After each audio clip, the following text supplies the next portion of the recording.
right, we'll call this meeting of the City Council successor agency to the Redevelopment Agency Housing Authority regular meeting to order. Apologies to everybody for us being a little bit late. We had a somewhat involved closed session meeting. We're going to start tonight with the Pledge of Allegiance, as we always do, but this time we're going to have it led by Boy Scout Troops 301 and 321. Gentlemen, so if you'd stand up and lead us through the pledge, we'd appreciate it.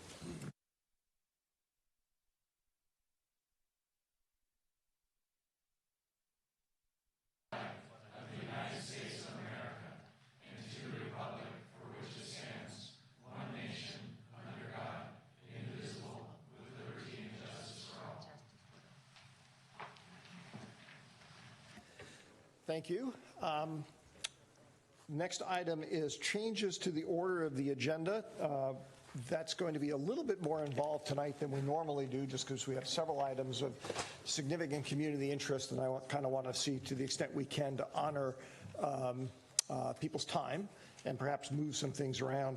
So if I could just get a brief show of hands from the audience about folks who are here regarding item 10A, the minimum wage topic.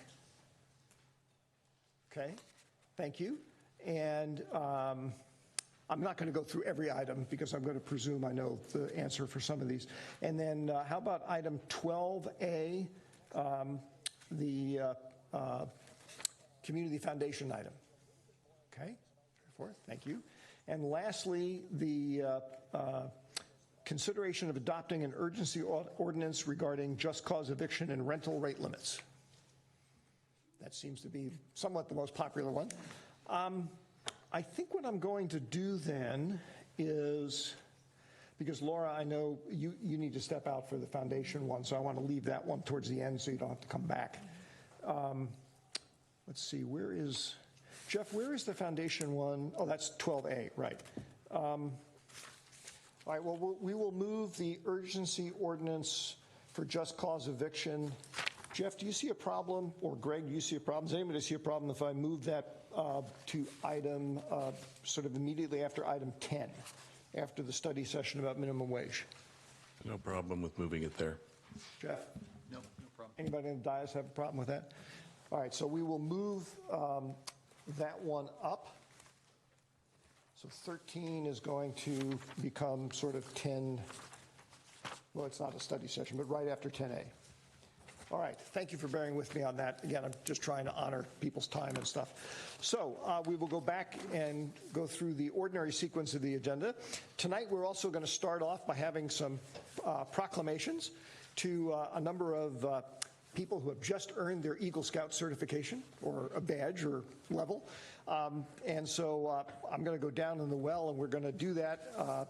So if I can have Jordan Butner, Mark Essen, Elaine Canadian, thank you. I'm going to mess up the pronunciations. Jake McGuinan, I think, is not here tonight, right? Yeah. And Aiden Truel, right? Good. And Robert Zimmon. Great. If I can all meet you down there in the well, that'd be wonderful.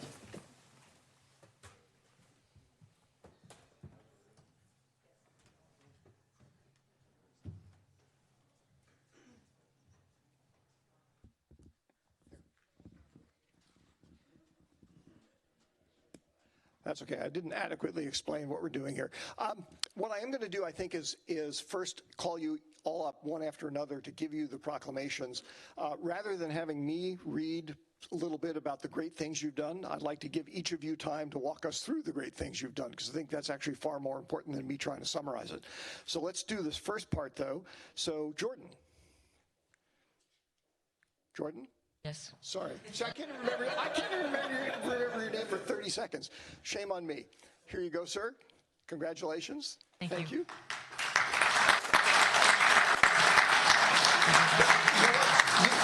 You can stand here, and we'll have you do the first. We'll do this in order of how we're giving out the proclamations.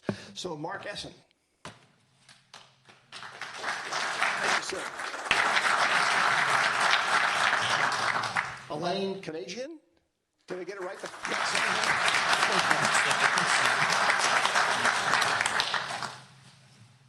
Aiden Truel.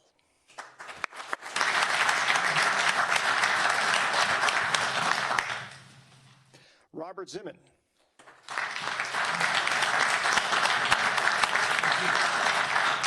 And I believe, as I mentioned before, Jake and Joshua, we will give them out to them separately afterwards. So I'll let each of you come up one by one and tell us about your projects. And again, I do want to just make everybody in the community aware of how incredibly impressive this is. I actually read the material that you're going to talk about here, and some of you, you don't look buff enough to be carrying all the stuff up to the construction sites that you claim that you did. I'm sure you did. So we'll let you do that, and please walk us through the wonderful things you've done for our community. Hello, everyone. My name is Jordan Butner. I'm in 8th grade in Redeemer Lutheran School. I did a backpack drive for students in Redwood City that can't afford school supplies. I raised around 600 backpacks full of school supplies.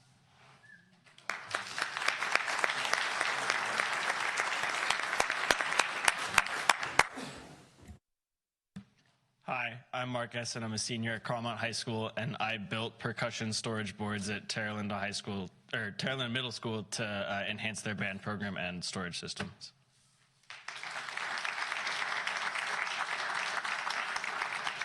Hi, my name's Alan Canadian. I built a shed and refurbished all the chairs and 6 tables in the pictures above, and stored all of the trash from the teachers' courtyard so they could eat lunch there again.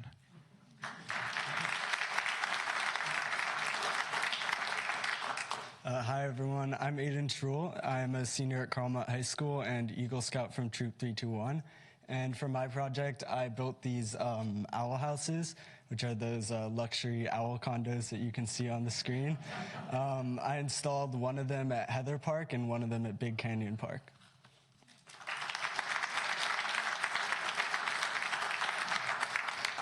Hi, I'm Robert Zyman, and I built 2 benches at Big Canyon Park, as well as refurbishing 2 others, and I'm a junior at Carlmont High School.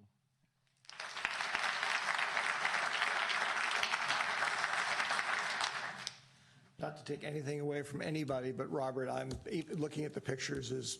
I'm very impressed. You carting all that stuff up there, because I know how far up the trail you went. Did my colleagues have anything they would like to say or add? I know we actually have, rumor has it we have somebody who at one time was an Eagle Scout. I'm not sure if he still is. Always an Eagle Scout. Okay. Once and always. Yes, as the, I guess, President Eagle Scout on the council. Congratulations to all of you, and it's great work in the community. I would just urge you to stay involved in the community, whether it's here or wherever you end up.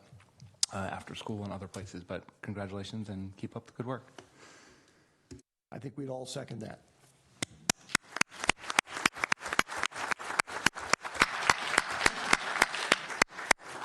Thank you very much, gentlemen.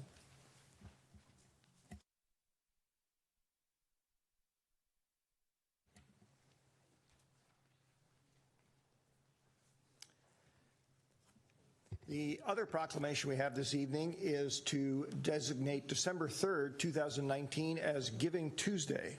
Crystal, is somebody here to receive this? Yes.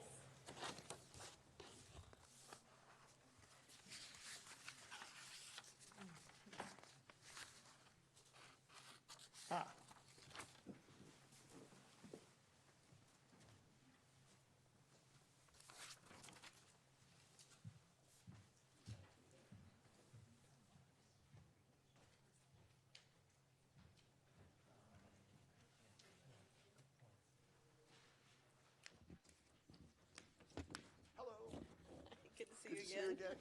Good to see you. Hey, how are you? Good. This is one of our board members, Christine Beard. Hi, Christine. Hi. Good to see you again. Good to see you again, too.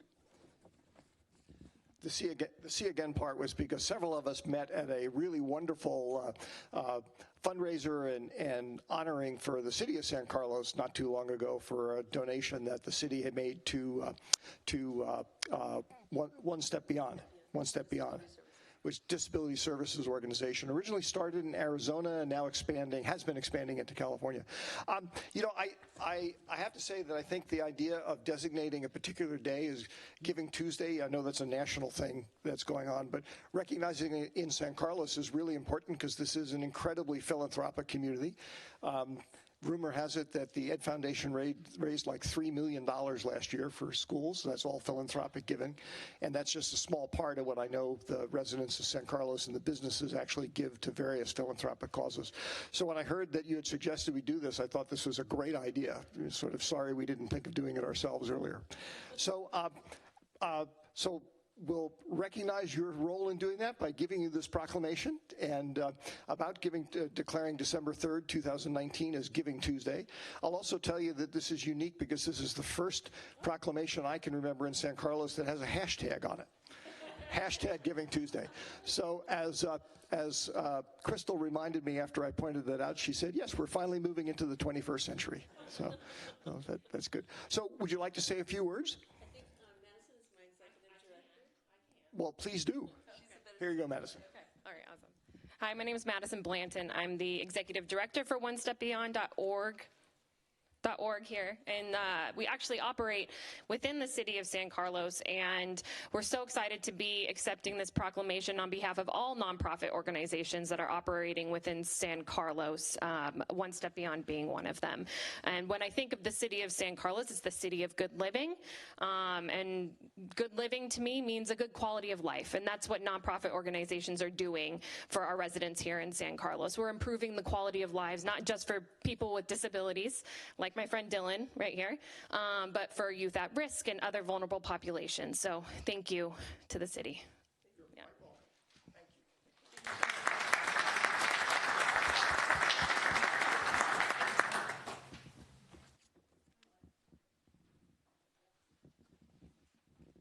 I forgot to ask if my colleagues had anything they wanted to add to this. I just want to thank One Step Beyond for all the great work that you do, and it was great to see you here this evening, and I look forward to our continued collaboration.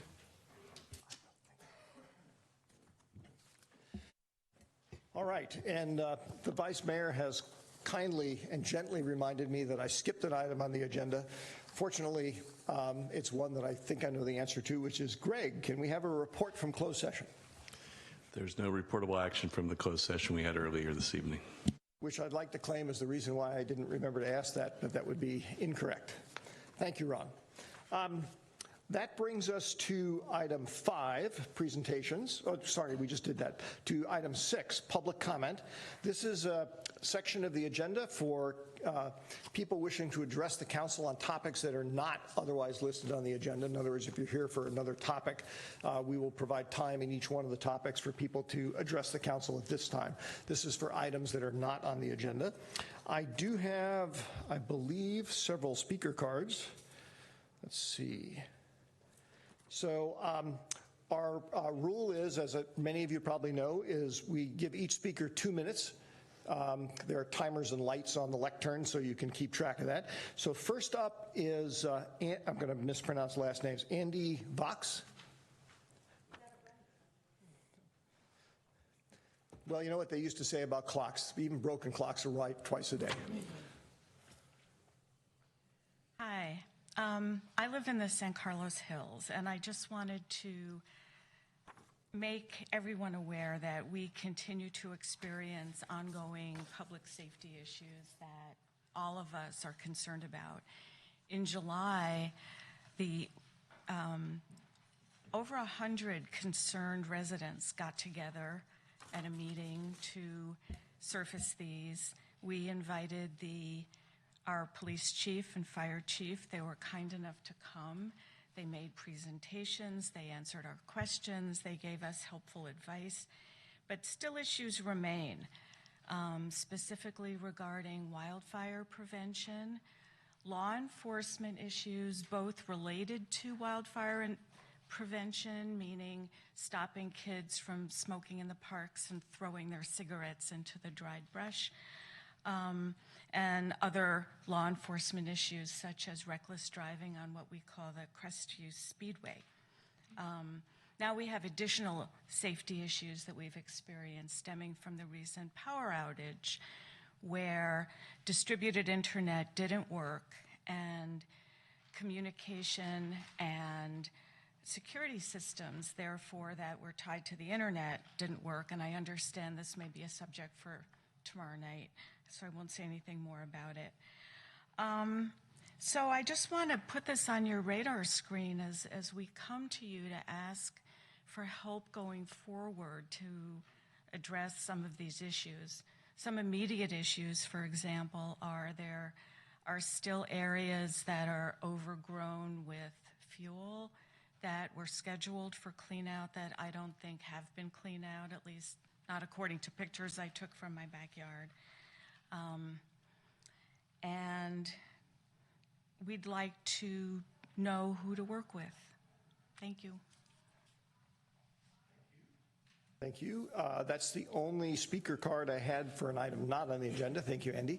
Is there anybody else who wishes to address the council on an item not on the agenda? All right. In that case, Ron. Mr. Chair, yes, I just want to just say one thing. I want to let people know that, you know what, I apologize. Maybe I'll just wait because this relates to that and I can say it in council communications. So, never mind. That's fine. Always good to hear from you, Ron, even if you're not having a chance to say anything. Chair Olbert, Can I just ask that staff follow up with Andy Vox, please, to address her concerns? Thank you. All right. That brings us to item 7, council communications and announcements, which, Ron, I think you said you had something you wanted to share. I did. Thank you. And I'm glad that Laura asked staff to follow up with Ms. Fox, because I was going to include that, but I just wanted people to know that I am trying to get a meeting together with our representatives of our state legislature and a couple of county supervisors and a Belmont council member and myself. We hope to have this meeting in the next few weeks, specifically to talk about wildfire issues and more specifically to talk about the Crestview Hills and neighboring hills in Belmont. So I hope to have a report for everybody in January about that. Thank you, Ron. Laura? Thank you, Chair Olbert. Just a couple of items. I just wanted to share that this past week we had a Welcome Home San Carlos event that was organized by staff, Homes for All, PCRC, which is Peninsula Conflict Resolution Center. Multiple members of council were in attendance, myself, Sarah, Ron, and Mark. And the meeting was just extraordinary. A lot of very insightful stories were shared, and I really appreciate that activity and effort being done. It was at Hiller, and the next one will be February 1st on Saturday at 9 in the morning. And then the other item I just wanted to share is I attended a Friends of the Adult Community Center luncheon this past Friday. It was a very festive Thanksgiving luncheon that was put on by the organization that supports the Adult Community Center. Very well attended, and I really appreciated the opportunity to meet with everybody there. So. Thank you, Laura. Sarah? Thank you, Chair. I'd like to echo Laura's comments about the Home for All meeting. It was super successful because staff worked hard and also because so many community members showed up. So thank you for that great discussion. I also represent San Carlos on the San Mateo County Library's governing board, and I wanted to share with my colleagues that the governing board is going to be discussing emergency preparedness in our libraries. Specifically, none of the libraries, it's my understanding, currently have generators, and really looking at how the library can potentially be a community resource center during power outages and things that we can do in the library system to prepare. Thank you. Thank you, Sarah. Adam, did you have anything? Or I just had a couple of items to mention. One is I, too, enjoyed being at the Home for All event that was organized and worked on very hard by city staff along with Home for All. There is, as Laura mentioned, another go-around of this going to be in February of next year. So I encourage people who may not have a chance to come together and talk about the visioning for housing in San Carlos's future to come to that next meeting. I also want to mention to my colleagues that some time ago, I had heard from a neighbor of the Dragonfly Cherry Street project, the one at Cherry and Chestnut, who was concerned about the slow pace of the project and some other issues. And so that initially started out as a meeting that I was going to meet with a few of the neighbors there and have somebody from Dragonfly participate as well. Unintentionally, but perfectly fine, it sort of has blossomed, and in fact there appear to be quite a few people quite a few residents who want to attend that meeting. So I'm still going to be going to that, and I just wanted my colleagues to be aware of it in case there was broader interest on the dais in hearing how that meeting takes place. So that's just the FYI. So we'll move on now to the consent calendar. These are items that are normally acted upon en masse by the council without discussion, although any council member can ask to have an item pulled from the agenda to be treated separately. Greg, I also have a request from somebody in the audience who would like to comment on a particular item. Is it okay if I just allow them to comment on the item, or do I have to pull it? I mean, if a council member wants to pull it, then I'll pull it. But I think I'd recommend you pull it off the agenda or off the consent calendar and allow the person to speak and then act on it separately. All right, then we will pull item 8F off the consent calendar.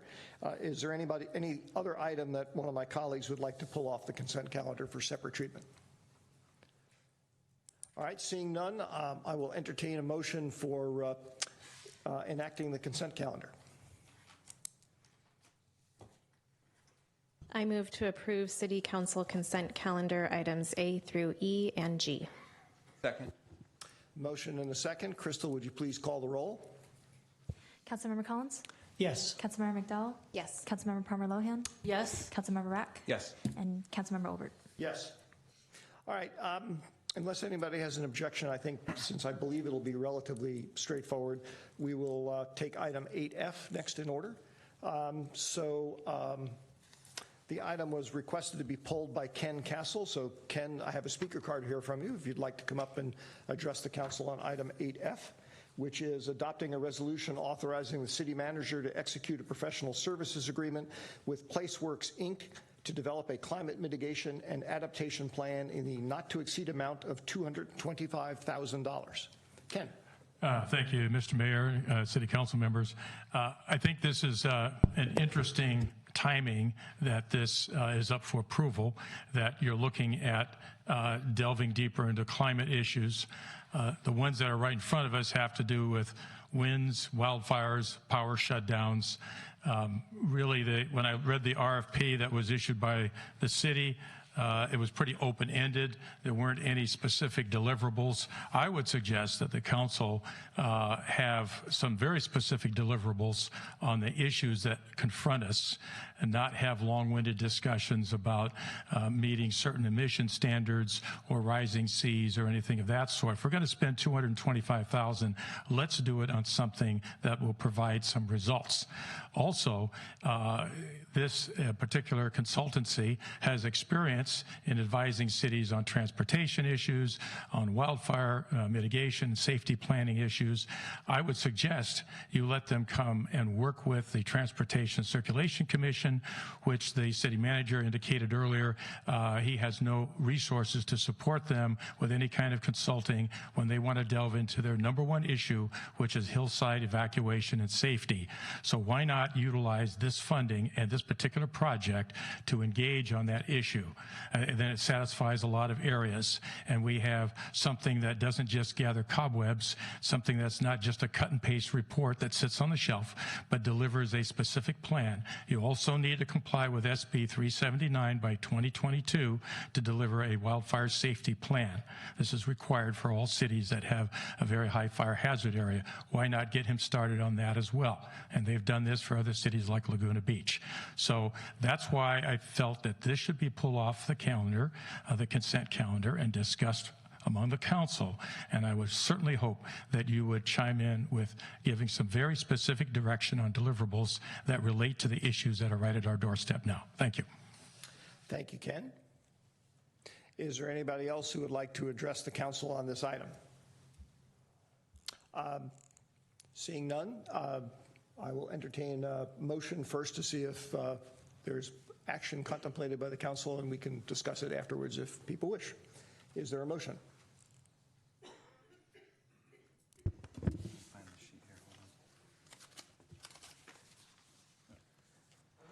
I move to approve City Council consent calendar item 8F, adopt a resolution authorizing the city manager to execute a professional services agreement with PlaceWorks, Inc. to develop a climate mitigation and adaptation plan in the not-to-exceed amount of $225,000. Is there a second? I'll second. Motion and second. Any discussion? Thank you, Mr. Chair. I just want to find out from, I guess from Jeff or maybe Tara. Yeah, Tara, I'm sorry. Maybe you could just give us a brief update on this and maybe answer some of Mr. Castle's questions. Certainly. The city's general plan calls for an update of our climate action plan every 5 years. We did one in 2015, which was an assessment, and now at 10 years, we're doing the full update. Focus is on the climate. We included the adaptation portion just to be a little bit more looking forward and dealing with the climate change that we're facing. As far as changing the scope of work, we would have to go back to scratch and create a new RFP and go forward. Now, having said that, we're going to do a lot of outreach with the community as part of this process. It's going to take about a year, so we'll be able to hear from the community, listen to what their concerns are, and look at possibly other avenues for doing this kind of work. But it wouldn't be able to be absorbed into this project as it's designed. When you say you're going to do a lot of outreach, are you talking about this particular work with the PlaceWorks people, or are you talking about outreach on wildfire, or specifically what? So as part of this, creating this plan, we'll be having several meetings with the community, the broader community. We'll be working with PlaceWorks to determine when, who to invite, how we're going to get the greatest amount of input from the community. Wildfire is just one of those things we'll be looking at, but it isn't something that we're going to be focusing. Public safety is not a focus of this particular, it's the climate. Okay, thank you. You're welcome. Any other questions for staff or comments? Hearing none. Crystal, would you please call the roll? Councilmember Palmer Lohan? Yes. Councilmember McDowell? Yes. Councilmember Obert? Yes. Councilmember Collins? Yes. And Councilmember Rack? Yes. All right, that item passes. That brings us to agenda item 9, agenda setting. We have one, this is for the benefit of the community. We have for a number of months now been following a somewhat new procedure of setting future agenda items. So we're not actually going to be discussing this one tonight. What we are deciding tonight is whether or not we wish to discuss it at a future meeting. So the one item on agenda setting here is consideration of agendizing an item authorizing the mayor to sign a letter to Governor Newsom urging him to move our region away from relying on a privately owned and operated electrical and gas utility company. Greg, if it's okay, since I was the instigator of this, I know we're not supposed to discuss this, but just briefly, I put this on as a request in response to a number of inquiries I had gotten and others on the dais may have gotten about whether or not where San Carlos stood on this matter, because a number of other communities in our region have in fact signed a letter that I believe the mayor of San Jose put together.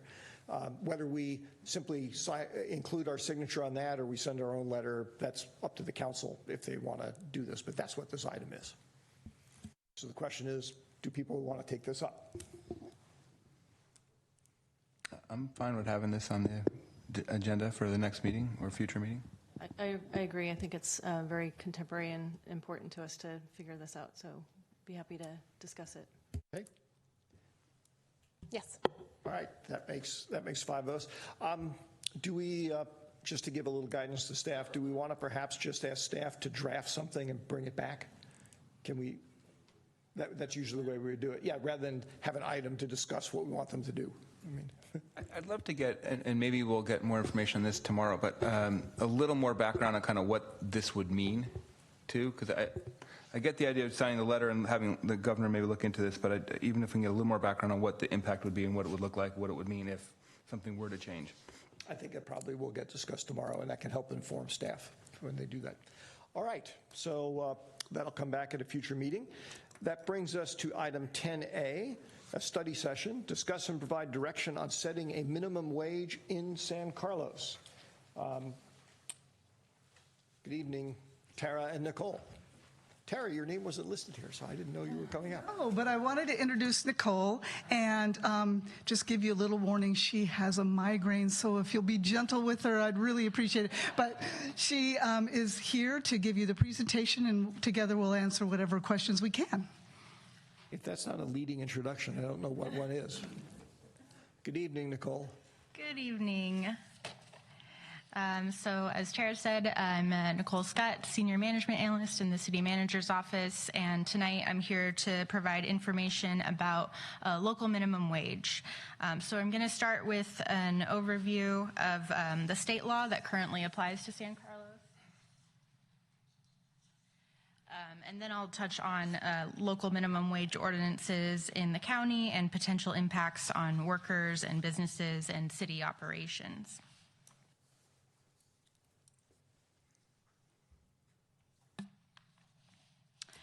So a minimum wage is established by federal, state, or local government law and sets the lowest wage an employer may legally pay its workers. The federal minimum wage for covered non-exempt employees has been $7.25 an hour since 2009. In 2016, the state enacted a minimum wage increase schedule to bring the California minimum wage to $15 an hour by 2023. And the table on this slide outlines the state's schedule for increases, which does apply to San Carlos. The state distinguishes between employers based on the number of employees they have, so it splits it by 25 or fewer or 26 or more, and they have established a 50-cent and then $1 an hour difference between the two groups in its increase schedule. So currently the minimum wage in California and San Carlos is $11 an hour for businesses with 25 or fewer employees and $12 an hour for businesses with 26 or more. And then the minimum wage will increase by $1 on January 1st of each year until it reaches $15 an hour in 2023. And then beyond 2023, the state minimum wage will be adjusted annually for inflation based on National Consumer Price Index, or CPI. However, the minimum wage cannot be lowered even if there's a negative CPI, and the highest increase allowed is 3.5%.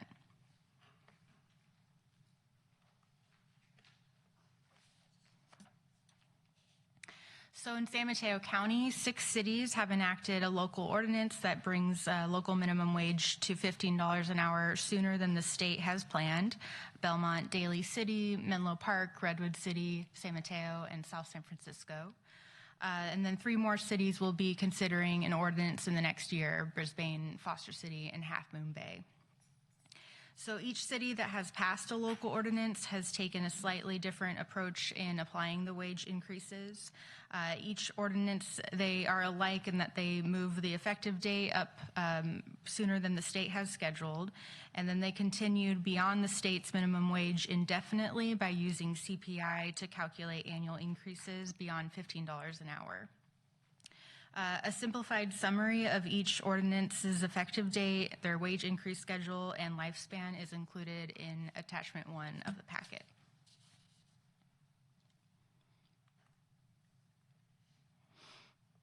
So impacts on low-income workers. In order to better understand the characteristics of the local low-wage workforce, Get Healthy San Mateo County analyzed the demographics and industries of the county's low-wage workers, or those who earn $15 or less an hour. They found that the majority of those workers are above the age of 18, have some college education, and are U.S. citizens. And then additionally, for those with limited savings or additional wealth to support their expenses, the wages seem to be, they could be the only source of income to provide basic necessities to support a family. And then commonly reported impacts of an increased minimum wage on the low-income workers are an improved financial security and then opportunity to better financially plan for family expenses.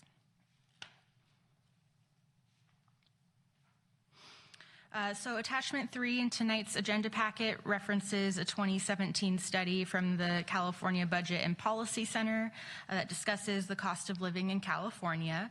Unfortunately, there was a mistake in tonight's staff report on packet page 65, the section on low-income workers. The hourly wages cited were calculated based on the cost of living in San Mateo County, not the state as written in the staff report. So just to correct that, findings from the study show that a family of 4 in San Mateo County, in order to meet living expenses, they must have a wage of $40.87 an hour for if one of the parents is working full-time, or $25.98 an hour if both of the parents are working full-time. And then page 125 of the packet gives the annual cost of living in San Mateo County in more detail. I'll note that the study was conducted in 2017, so some of these numbers could be higher today.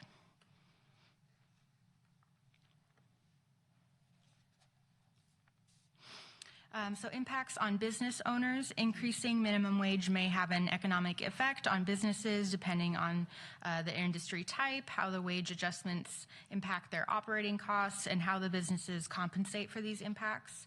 So generally, increasing minimum wage will impact the business's payroll and operating costs, and then this could typically result in job automation, increased unemployment, and then increased prices for consumers. The Chamber of Commerce, San Carlos Chamber of Commerce, conducted an online survey for us to solicit feedback from its 700 members and how local ordinance would affect these businesses. They received a total of 58 responses, and the responses indicated that about half of the people who responded supported a local minimum wage ordinance, and then the other half did not. It should be noted, though, that only about a third of the respondents employ workers at the minimum wage level. Probably most importantly, the survey did have an open comment component and received many responses that provided insight on the business owners and their opinions on a local ordinance. Most said that it would have no impact or a negative impact on their business. And then a summary of those comments are in attachment 6 of the packet.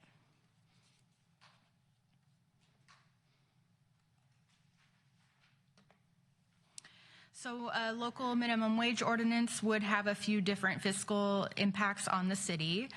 First being salary increases. So the city's recreation leader 1 position is currently the only one that's compensated at the minimum wage level. But since the hourly rate for Rec Leader 2, a program coordinator, and the cook position are all set at a percentage over the Rec Leader 1 position, any increase to Rec Leader 1 would have a cascading impact on the other 3 positions.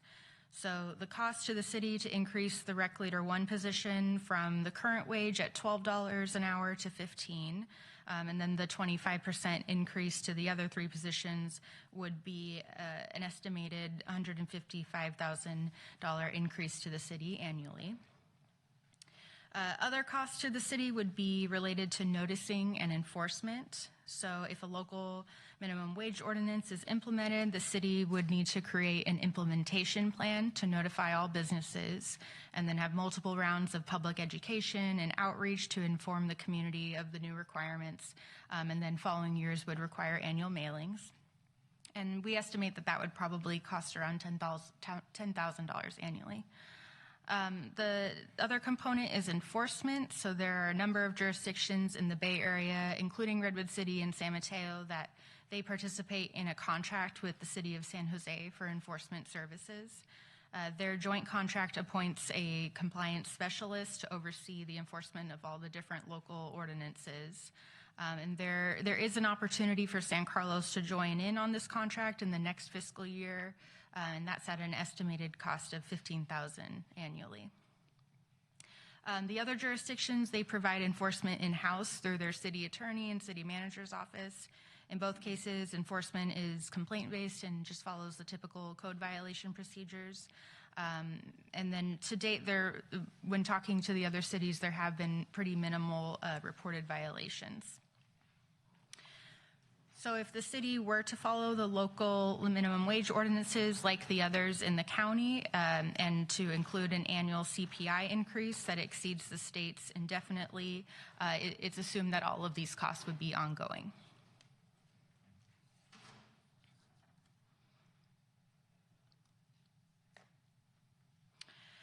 So if council would like to direct staff to move forward and draft an ordinance, the following direction is needed. The first being effective date. So when would council like an ordinance to go into effect? Some employers, especially the smaller businesses, may need additional time to budget for cost increases resulting from any kind of minimum wage adjustment. And then additionally, the city would need to create an implementation plan and timeline to notify all of the businesses. The second being incremental wage increases. So what is council's desired minimum wage in San Carlos, and how fast do you want to see this? Similar to the effective date, incremental step increases could be beneficial for small businesses. And then the third is the lifespan of the ordinance. So is it council's goal to exceed the minimum wage level indefinitely as the other cities have? Or is it council's goal to increase local minimum wage sooner than the state has planned, but maybe not to exceed the state in the long term? So CPI adjustments that exceed the state would result in ongoing costs for the city. And then just to note, the estimated regional CPI for San Carlos in the last year, or is estimated to be in the next year between 3 and 3.5%.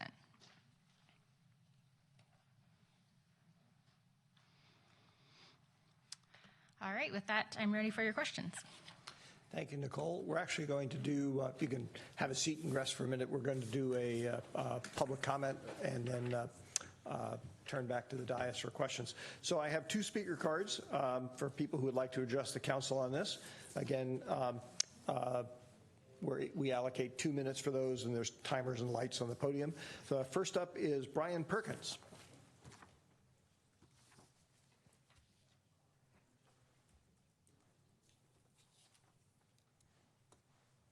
Good evening, Mr. Chair and members of the council. My name is Brian Perkins. I live on St. Francis, and I'm in favor of the proposal to accelerate the adoption of the minimum wage in San Carlos.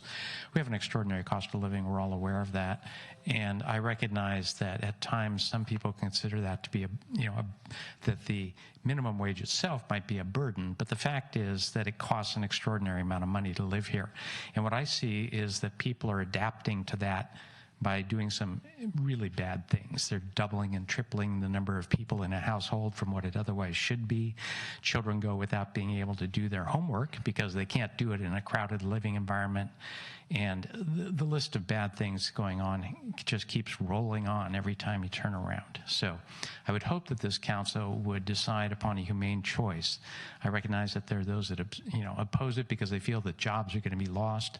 If there's ever a time to adopt an increased minimum wage, it's during a time of historically low unemployment, and let the economy adapt to it. Thank you very much for your time. Thank you, Brian. Next up is Raina Lehman.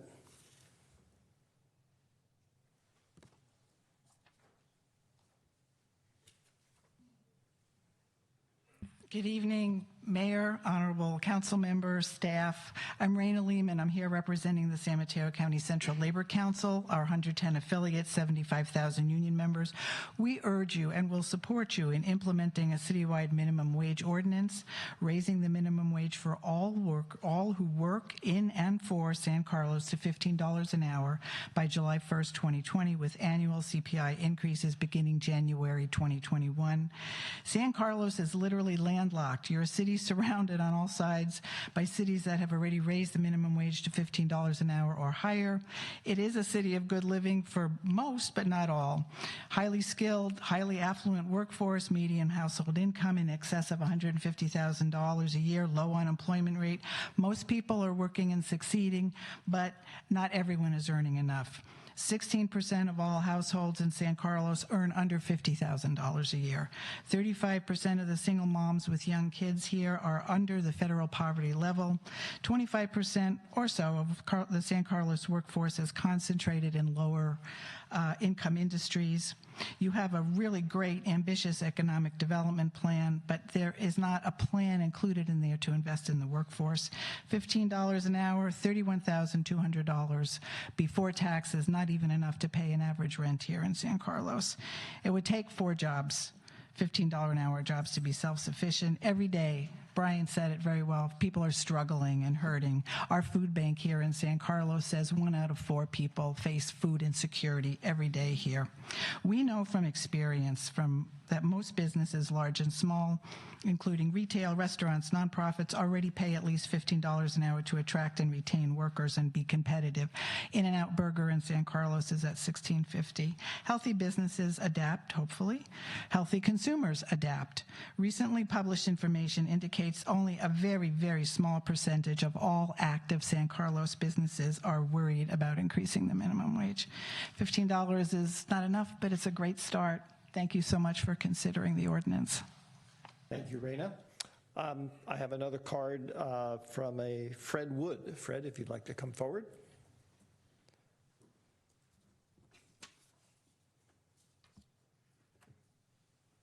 Good evening, Mayor and council members. I would just like to stand in support of you to do the right thing and support this minimum wage, and highly consider following CPI, because we know finding employees in this area. I'm an airline worker, and it's very difficult to even have our people that aren't hot bunking, as we call it, with 20 people to a house. So please support this minimum wage. Thank you. Thank you, Fred. Is there anybody else who would wish to address the council on this item? All right, seeing none,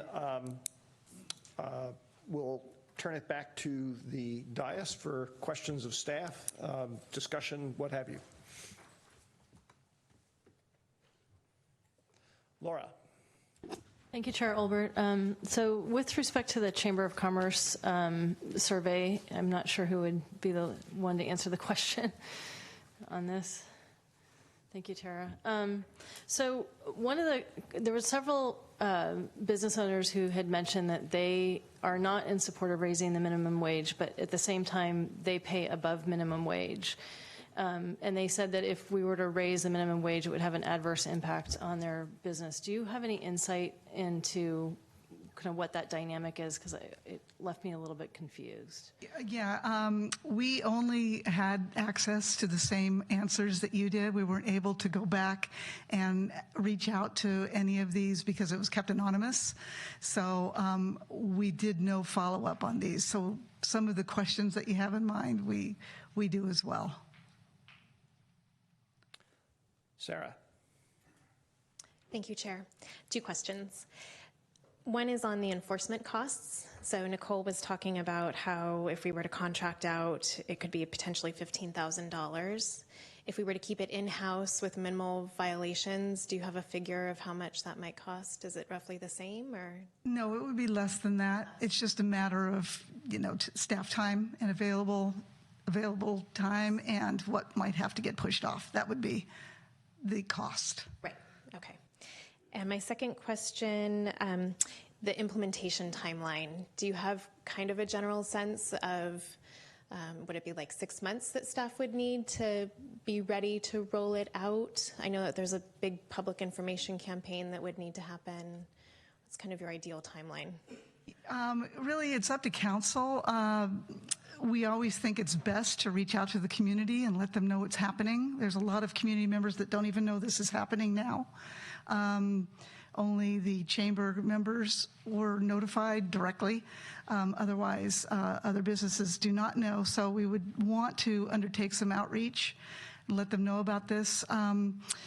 It doesn't matter when you begin. You can start at any time, so it's not like the calendar year matters. So January might be a little bit aggressive because we would need to get together an ordinance and get it adopted and then do the outreach after that. So that would be an awfully quick time frame. So 6 months seems quite reasonable to give enough notice. Thank you. Mm-hmm. Adam. I think Sarah asked most of my questions. It was more on the the timing for that. I guess one question would be on the, I guess if we were to move forward and then do a CPI adjustment to it, does it matter when I'm just sort of thinking out loud, if we said, okay, we need 6 months, let's do July 1st, and then if we were going to add a CPI adjustment, could it be at any time? I mean, does it matter if it's mid-year to do a CPI adjustment? Does that make things more challenging versus the beginning of the year?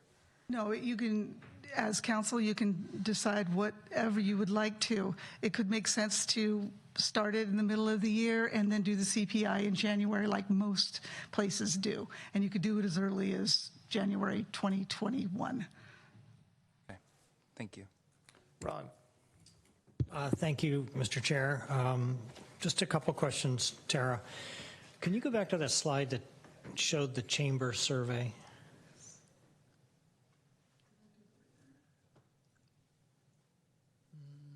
Not that one. The one where they responded to several questions and they were talking about who pays what minimum wage and that sort of thing. Thank you, Crystal. That's the cities. The impact on business owners. Number 6, please. It wasn't in the slide. No. Okay. Well, there was one that said that, I could have sworn I saw it. It said something about 34%. Right there. I don't know how to make it work. There we go. There it is, yeah. 34% of respondents have minimum wage employees. Does that mean that they actually pay minimum wage, or they are, that the other 66% have employees that they pay well more than minimum wage, or that they don't, or that they pay less than minimum wage? So the 34% means that they're paying minimum wage. The other is above minimum wage. Okay, so basically a third are only paying minimum wage. Right, a third of the 58 businesses that replied have minimum wage employees. Okay, so the rest of them are already paying, 2/3 are paying more than that. And I can't say. We don't know. We don't know the We don't know amount how more. much. Okay, all right. The other question I have is regarding the work to put our own ordinance together. I imagine there's a fair amount of outreach to be done in terms of figuring out, what the public feedback is and that sort of thing. Can you give me an idea how long that particular process might take? Well, as I had mentioned to Sarah in responding, I think 6 months seems reasonable, just to give us some time to get an ordinance, to pass it, and then to do the outreach. Now, we can also do outreach before to get kind of information from the businesses on what they'd like to see in an ordinance. So it really depends on what council would like to do, what kind of outreach you would like to do. All right, I thought her question was a little bit different, and when she said, I think you said an implementation timeline. I was just wondering about the process involved. I know that there's outreach, but the other work that goes into it, and is that pretty much part of that 6-month period? Absolutely. We probably could write an ordinance fairly quickly. It's just, did we get enough from council? Did we get enough from the community to really write the best ordinance for San Carlos? Because as we've seen, each one of the cities has created different ordinances and different requirements and different timelines. Right. We could do a boilerplate, or we could do our own. And that's sort of my question is that in order to put together an ordinance that is reflective of what we want, sorry if I didn't characterize that better, you're saying that that's about a 6-month time frame then? Well, if you wanted to do some outreach. Can I weigh in here, Tara, for a second? When we met with the council originally, and this came up as an agendized item, we talked about priority setting, and if the council wanted to go through a long process, then we'd suggest you take some things off the plate for the coming year and move this up in terms of priority. At the time, the council was comfortable moving this forward more quickly, and so the outreach that we've planned in terms of ordinance development was to simply let the chamber know, ask them to communicate to their members in the business community that this was a topic that was going to be discussed, to hold hold a study session to interact with the businesses and the public, which is tonight. And then if we came away with enough direction from the city council, we would craft a draft ordinance and then circulate that back out to the chamber, make it available to the general public to receive comments, perhaps through a tool like Shape San Carlos, so we could get a little bit more feedback over, say, the next 6 to 10 weeks, and then bring the ordinance back for adoption. Imagining that this ordinance would be adopted with an implementation lead time of some more months, perhaps July 1st of 2020 or some other date beyond that in 2020, that would allow us to do public notifications that the ordinance had been adopted, and these are the conditions of the ordinance, and make sure that the public and business community was aware of all the elements of the ordinance and how it worked. So that was, it's a much more compressed process than perhaps other processes that we could envision and go through to get there. But it's in reflection of the current workload. Since this is a study session, we're basically giving you back feedback, I assume. One of the things that I would hope we do is address this issue of restaurant workers that also make tips. I met with one business owner who said that a minimum wage ordinance would particularly impact those who make tips, and they make well more, maybe double, maybe triple the minimum wage in some cases.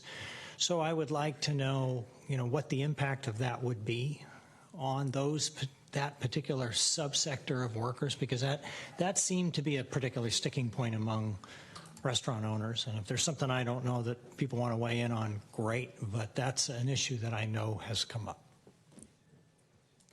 Thank you, Ron.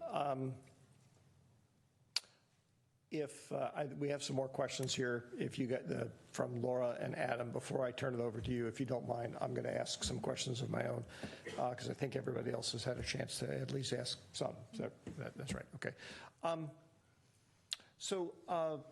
Tara, I just want to make sure. I presume that the enforcement process here is not totally, but a significant component on it is what I think of as exception-based. In other words, somebody reports that there's a problem. Correct. And the $15,000 or whatever, if we do it internally, whatever that is, that's to sort of augment that. But a lot of this is going to depend upon members of the community telling us, hey, or inquiring, is this situation correct?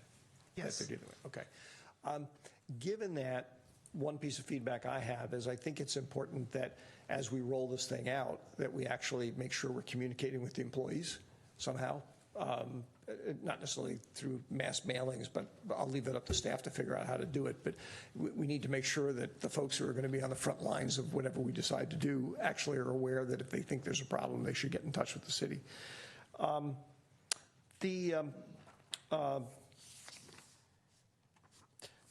I think that I had another question.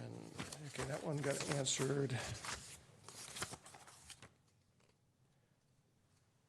Oh, yeah. This is maybe perhaps a procedural question, but recognizing the fact that we're coming to this party a little bit later than some of our neighboring communities in San Mateo County. And most of them, it looks like from the schedule staff put together, like clockwork, what changes they program take place on January 1st of each year. And I agree with your earlier comment that getting us to get started by January 1st is basically impossible for January 1st, 2020. Would there be a problem in us having an implementation date of sometime in 2020, but then writing the ordinance in such a way that the increases then start occurring every January 1st thereafter? In other words, and I'm not trying to prejudice the numbers here. Let's say we did like some of the other communities and said $15 an hour to start with, implemented on July 1st of 2020. Could we write the ordinance so that the next time it bumped up was on January 1st of 2021 by the regional CPI on 15% for a whole year? In other words, we sort of compress to get back in sync with what other people seem to be doing. Yes. Okay. And Greg, you don't see a problem with doing something like that? It's a part of the exercise of setting the minimum wage, and it's at different time points. Okay. Well, and we'll come back to whether or not anybody else likes that idea. Laura. Yeah, thank you, Chair Olbert. So in just going again back to this Chamber of Commerce survey that was sent out. So in the agenda packet, it said that 700 chamber members were contacted via constant contact survey, and 58 responses were received, so it's less than 10% of all businesses in San Carlos. And 37 of them suggested that they weren't in favor of it, so that's less than 5% of that total. How many times did that survey get sent? Was it just sent once, or was it sent multiple times? You happen to know how many? It was multiple times, either 2 or 3 times. Okay, so people had multiple opportunities if they wanted to participate in the survey, and was it very clear headline that that's what this was referring to, and to get their input? It seemed pretty clear in the constant contact questionnaire that we received. So basically, we were just added to the list. So we received what everybody else received, and it seemed pretty clear to us. It's kind of hard to step back and say, you know, having not known anything, was it really clear? So I'd have to look at it through that lens, but it seemed pretty straightforward. As to what was being asked for, so it wasn't, okay. So I just wanted, I mean, so in terms of the public feedback process, a step has already been taken that's pretty, seems fairly robust, and then the next step, it sounds like, would be, if we wanted to move forward with this, is to get their input on, and what aspects of this ordinance would we go back to them with to get input on timing and level of raise and all that type of thing? Is that correct? What, it could okay. be, you could consider the size of business and those impacts. You could consider timing and other exceptions if you wanted to implement those. Thank you. All right. Crystal, would you mind pulling up the options to consider slide? Because I'd like to, he turned his light off. I'd like to sort of get the dais to move towards providing what feedback from a study session we're giving staff to bring this thing back. I'd also like to suggest, based on the comments that I heard, at least Ron and maybe somebody else did as well, there may be two other items on here. One has to do with what, if anything, we want to do about tips. And more generally, restaurant employees. Another is the discussion that Ron and Jeff and Tara had about the degree to which I don't want to minimize what staff's going to be doing, but sort of, I'm not even going to say cut and paste. We're borrowing work done by other neighboring communities, okay? I think those are two other items that are not on this page that we need to give staff feedback on, because they have very significant impacts. To start off with, for my own sake, going down here, the borrowing stuff from other communities, I'd like to lean pretty heavily on that. We are coming fairly late to this party. There's a lot of good work that's been done by other communities. I think it would be reasonable for us, you know, particularly if you look at Belmont to the north and Redwood City to the south, and sort of triangulate us in between there, then we're also providing a little bit of market continuity for people, for employers who may have you know, outlets in neighboring areas. So that's where, you know, I'd like to lean towards not doing a lot of customization at this point, sort of borrow a lot from our neighbors. The tip issue, I read the same feedback that I think we all saw. Just speaking for myself, I've always viewed when I give somebody a tip, it's on top of whatever they're making. I don't view that as part of their compensation. I only give them a tip if I think they've done good service, or you know, done something more for me than just putting my food on the table. So personally, I would almost be, I guess the right word is silent on that, is that it's not part of the language. The effective date, I sort of implied this before. I'd like to pick an effective date for, you know, whether it's, I wouldn't mind doing it a little earlier than July 1st, but I'm not going to lose any sleep if it's July 1st of 2020. But what I would like to do is to say that our first number out of the box is the $15 an hour that the neighboring communities seem to mostly be doing on January 1st. And then January 1st of 2021, we go to whatever 15 plus regional inflation is. And then we're in lockstep kind of with everybody else. And I would continue that, until such time as the council wishes to change it. I mean, everything we do is subject to change, and I don't think we need to put a sunset provision in this explicitly. So that's kind of where I'm coming from, but let's hear where everybody else wants to weigh in. Adam. Thank you. So I think I would agree with just about everything you said, Mark. So miracles sometimes happen. What can I say? So I do want to sort of give. I would be supportive of going right to 15 as well to kind of get even with the other communities. I think it's good for us from a market standpoint. And then also, I was sort of weighing back and forth on when to do the CPI index, but I'm certainly comfortable with the January 1 to kind of keep up with the other surrounding markets on that end, and to keep that sort of going. And I would just I would echo on the tip credit. I mean, the state doesn't allow it. I think if the state wanted to deal with that, it's a state issue. I think the preference for me would be to make this as clean as possible, because I don't want to burden staff with an additional burden in terms of trying to look at specific things. And I agree with you that for a restaurant, it's not extra. The tip is not extra cost for the restaurant. It's what you're giving out of your pocket versus.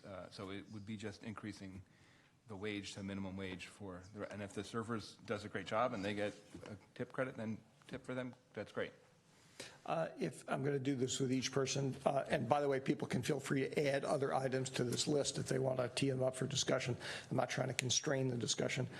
As far as the borrowing from neighbors language, are you okay with that? Sure. I'm comfortable with that, and I again think that staff and we should do outreach into the community, and I certainly support doing that as well. By the way, I think that's a very good point. To me, the outreach is almost independent of this. I mean, I think particularly if we're going to be borrowing stuff from other communities, we can start outreaching right away before even the ordinance comes back. One last thing, Adam. What about sunset provision lifespan? No, I think we should just keep it going till with no sunset provision. And to your point, if a future council wants to make changes, then they can do that. Fair enough. Laura. Yeah, thank you, Chair Olbert. So I'm in alignment. I think we can't ignore the extraordinary high cost of living, and many of the actions that the council has taken this year have been around trying to improve the quality of life of our community members and make sure that they can stay here. So with that, I think whatever we can do to keep it as a simple formula. One thing to keep in mind with respect to restaurants is I did a little additional research on the restaurant industry, and I understand that they have 7 of the 10 lowest paying jobs in the country.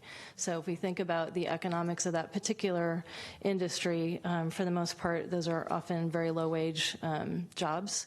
And there are some restaurants in town that I have set an example, for example, with healthcare. They provide healthcare to their staff, but then they make a note of that to their customers and they pass that cost through. So I think that's one way to address it, is to help people understand why prices may be going up. That was a concern that some of the business owners had. And I like the idea of participating in the equality assurance enforcement through San Jose, rather than necessarily have staff do that. It seems like a small price to pay, but maybe a bigger bang for the buck if we can partner with other agencies on that, so staff can focus on other tasks that I know are already on the list. And was there any other questions you had? May I? Yeah, yes. If you don't, and you may have meant to cover this, so I just want to go through it. So the dollar amount, 15? Yeah, I think so, because I did an Excel spreadsheet. It was the best way for me to visualize this, and it looks like most communities are going to $15 an hour in January. That's true.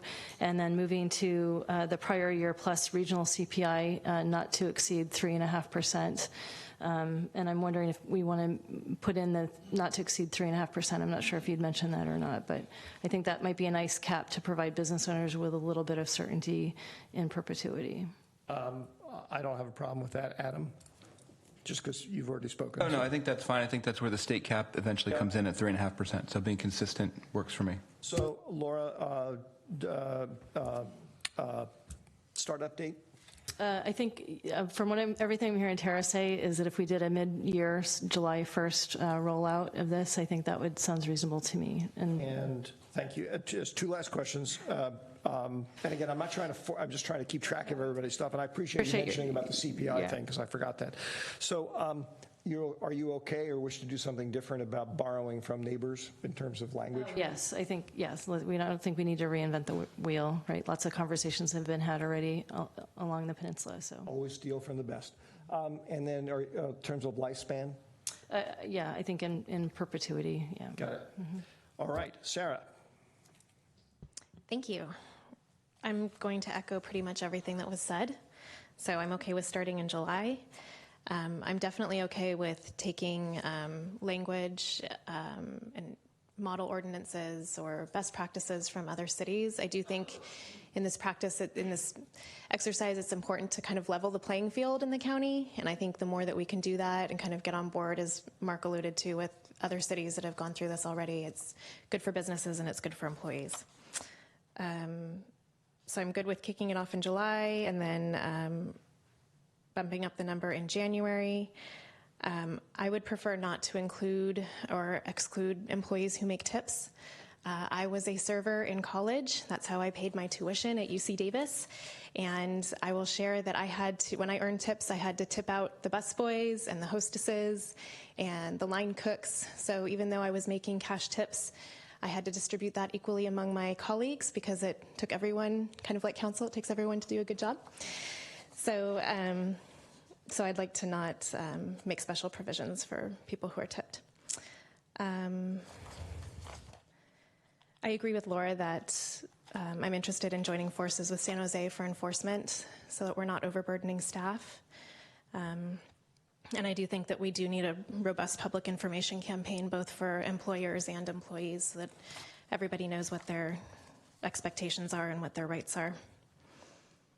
Did I miss anything, Mark? Actually, just a couple. Dollar amount? Yes, the 15 is 15. fine. Okay. Yeah. And EPI I'm okay with. In perpetuity I'm okay with. And those are the other two things. And before we pass on to Ron, Adam, you and I did not, because Laura hadn't pointed that out yet, reminded us yet about it. San Jose, joining forces with San Jose? Sure. I mean, I'm fine either way. I mean, I think if the city attorney thinks it's manageable for his staff and him, I'm fine with that too, but I want to hear from Greg. I'm fine with it too. I guess I take the sort of view of minimal impact on staff. If it's best to do that with San Jose, great. And just I don't know if. Well, it's up to the council whether to enter that agreement, really, but it's really going to depend on the compliance issues, whether or not it makes economic sense for enforcement to come out of our office. If it's something that is reoccurring every January when it adjusts and we get a lot of complaints from people who aren't increasing it, it might be more expensive to use our office. And, that's just an example. So, Based on that, I'm fine with the San Jose option. Point of clarification, if you guys don't mind, the $15 is no matter what the size of the business is that correct?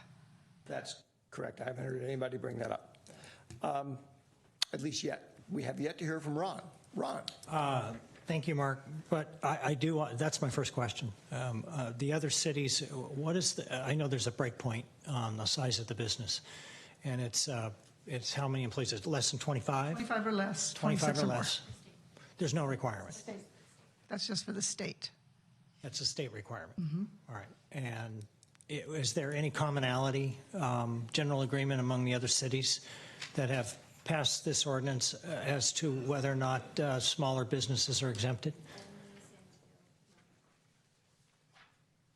Yeah, only San Mateo carved out nonprofits from this wage rate. All right. Okay. All right.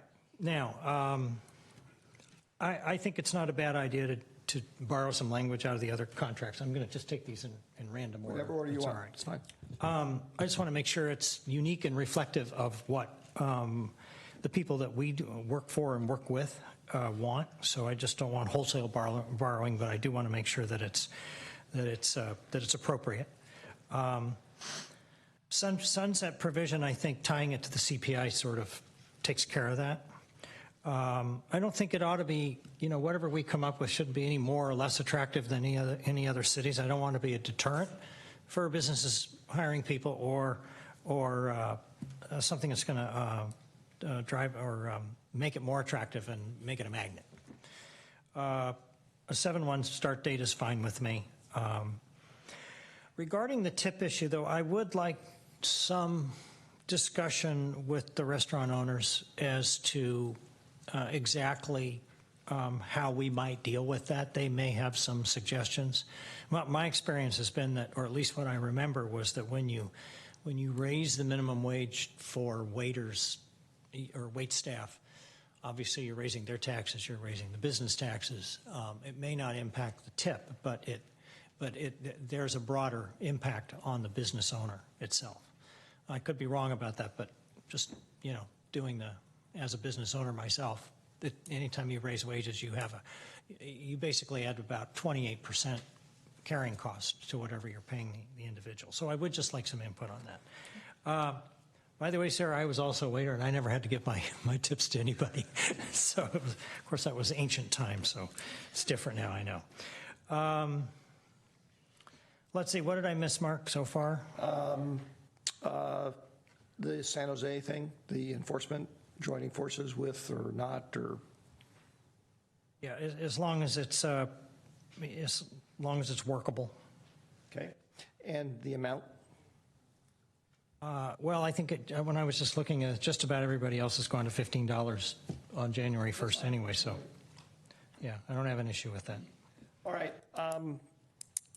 Jeff, I'm sure you've been keeping notes too. My sense is there's pretty much unanimity across the board with one exception. I'll go down the list and cite the exception. So it's $15 an hour effective July 1st, with it kicking up again every January 1st thereafter. So the first year you'll have to deal with, especially based on annual CPI, regional CPI capped at 3.5%.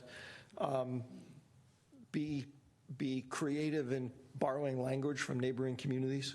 I think in part to respond to what Ron was saying, I think there will be an opportunity for the community business owners to respond to this as part of the outreach program. No need for sunset provision or explicit sunset provision. Working with San Jose is okay. I think I'm hearing sort of the council doesn't have a problem with that, but the main thing is to make sure it's cost effective. So if after you study it, you come back and say, no, it's much more cost effective, I think there's probably willingness to consider that. Make sure we do good outreach to both the businesses and to the employees. And then really the issue that we have the difference on, and there were 4 people who were in favor of doing what I described as being silent on tips so that it wouldn't address that. Ron had said, I don't want to put words in your mouth, but you said that you'd like to get some additional input from restaurateurs. I would, and I might be silent on tips if it doesn't have an extremely adverse effect on the restaurants themselves. So I think I'm going to put this back to the dais. I mean, well, actually, let me ask a question first, Jeff. To answer Ron's question, how much more complex and involved an effort is that?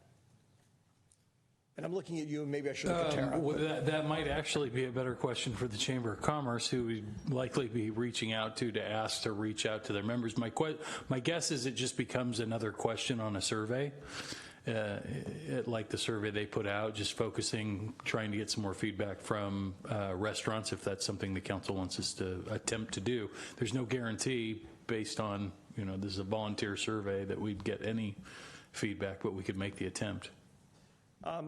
Okay, thank you. Which basically brings me back to we need to collectively decide whether or not we want to have staff pursue that kind of research.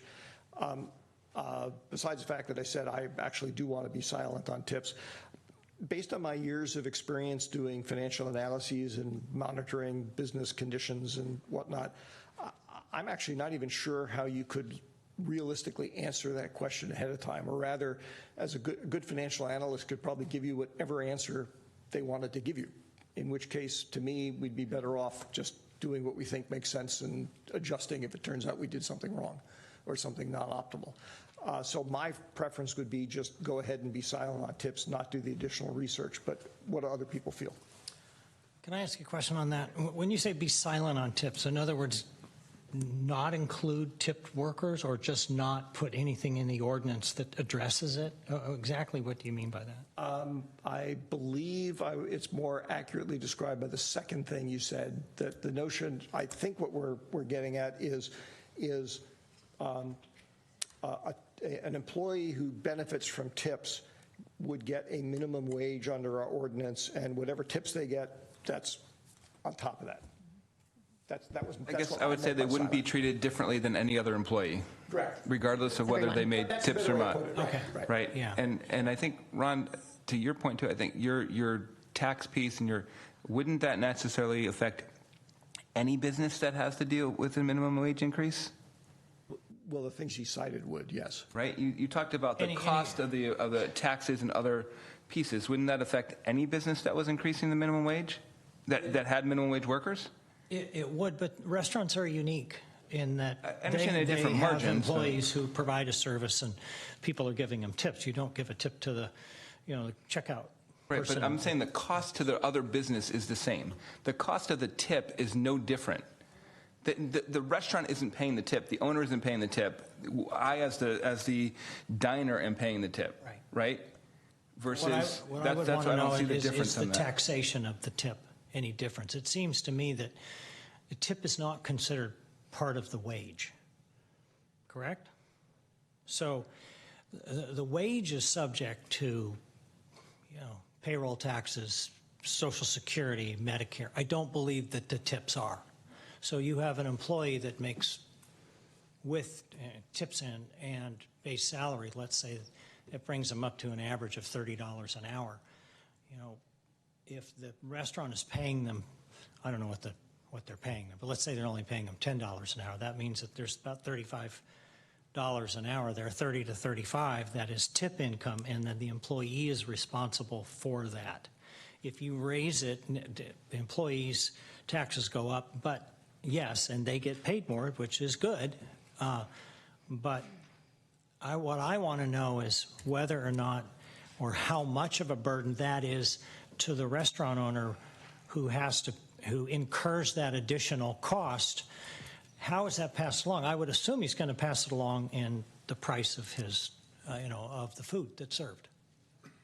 Just some food for thought. Yes. No pun intended. No pun intended. Yeah. We did look at all of the different ordinances that the other cities have passed. You'll be happy to know they all kind of borrow from each other. So we're already covered there. And none of them carve out restaurant workers. So we can still look at that. And we can also ask the other cities what research they've done in terms of their restaurant workers, and see. Be okay with that. See what we can learn. I hate to be persnickety, actually, and I'm responding here mostly to Jeff's earlier comments about when this first came up, we were talking about trying to do this in as streamlined a fashion as possible. I actually don't want to spend the time doing that. I actually take the last point you just made as a confirmation that research has been done, discussion's been done, it's been in effect for a while, and Western civilization has not collapsed. And so therefore, I'm okay with not doing the research. Now, I don't know where other people come in.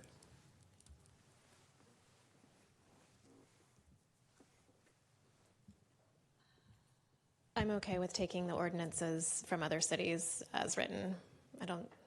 If no one else is carving out tipped employees and the state is not carving out tipped employees, I don't know why San Carlos would do it, and that makes it more difficult for our business owners and our employees to navigate the process. Yeah, again, I'm going to go back to what I said earlier, which is I think we don't segment and we keep a very simple formula that's simple to implement. I think there's probably a whole nother discussion we could have on the model that restaurants use to pay their staff, right? Very different in Europe, for example, than it is here, but I think we just keep it simple. I would agree. I just want to be streamlined and not complicate that, because I think it also creates enforcement issues and other challenges for staff to work with. I'll concede I'm outnumbered. No, I was going to say, actually, I think that was a great discussion. That's exactly what we're supposed to do. And, last time I checked, the reason there were 5 of us is so that we didn't have one person making the decisions. So it's good to have differences of opinion and work them through. All right. Tara, Nicole, Jeff, Greg, you got enough actionable stuff? You know what to do? Okay. Excellent discussion. Thank you very much. All right. That completes item 10A. And as I mentioned earlier, we're going to jump ahead and take item 13 next. Item 13 is consideration of adopting an urgency ordinance adopting just cause eviction protection and rental rate limits effective immediately until December 31st, 2019. Chair? I'm assuming this is going to take a little time. Can we take a short break now? Because I think this is going to take some time. I think that's a really good idea. So we will adjourn until 8:35.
Item 13, new business, taking it out of sequence, consideration of adopting an urgency ordinance adopting just cause eviction protection and rental rate limits effective immediately until December 31st, 2019.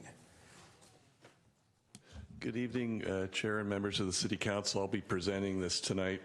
Excuse my hoarse voice. I was at the 49er game last night. So let me see if I can get this started. I'll turn it off. Okay. Thank you. So what is an urgency ordinance? An urgency ordinance takes effect immediately, unlike other ordinances that take a first and a second reading and are effective 30 days after the second reading. As a protection, given this expedited procedure and that they take effect immediately, a 4/5 approval by the City Council is required. As there's also a finding that it relates to public peace, health, or safety. What this urgency ordinance does is there's two ordinances or options that you have tonight. One is to require a just cause in order to evict a tenant and includes rental rate limits. The second option is just the or only the just cause in order to evict provision. Current state law prior to AB 1482 required only that in order to commence the eviction of a tenant, you would need to provide 60 days written notice. Assembly Bill 1482 that was signed by the governor on October 8th, so it's very, very new law, requires as of January 1st, 2020, landlords need just cause or a reason to evict. There's two different, in the ordinance, there's two different types of just cause. One is where the tenant triggered the actions for the eviction, such as failure to pay rent, criminal activity, breach of the lease, and other stated provisions. A no-fault just cause is where the tenant didn't do anything wrong, but the landlord either intends to occupy the unit, withdraw it from the market, or has an intent to demolish or extensively remodel that takes more than 30 days. I might add there are, in the urgency ordinance, there's several exemptions, such as for single-family residences as well. So this does not apply, and AB 1482 does not apply to single-family residences, hotels, boarding houses. There's a fairly long list that you'll see in the urgency ordinance. Currently, there's no statewide rental rate limit, meaning that landlords can increase rent by as much as they want. That's been a problem recently with, especially in the Bay Area and high income areas where the wages have had the effect of driving up rents because of the limited quantity of rental units. AB 1482 creates statewide rent rate limits, meaning that a landlord cannot increase the rent by more than 5% per year plus the cost of living, but no more than 10% total per year. What does the urgency ordinance do? It begins the rental rate limits immediately using the same methods as AB 1482 by calculating maximum rent increases. In the Bay Area, this means that for 2019, the rent increase could only be 9%, 5% plus a 4% cost of living increase. The ordinance also creates a just cause eviction requirement immediately.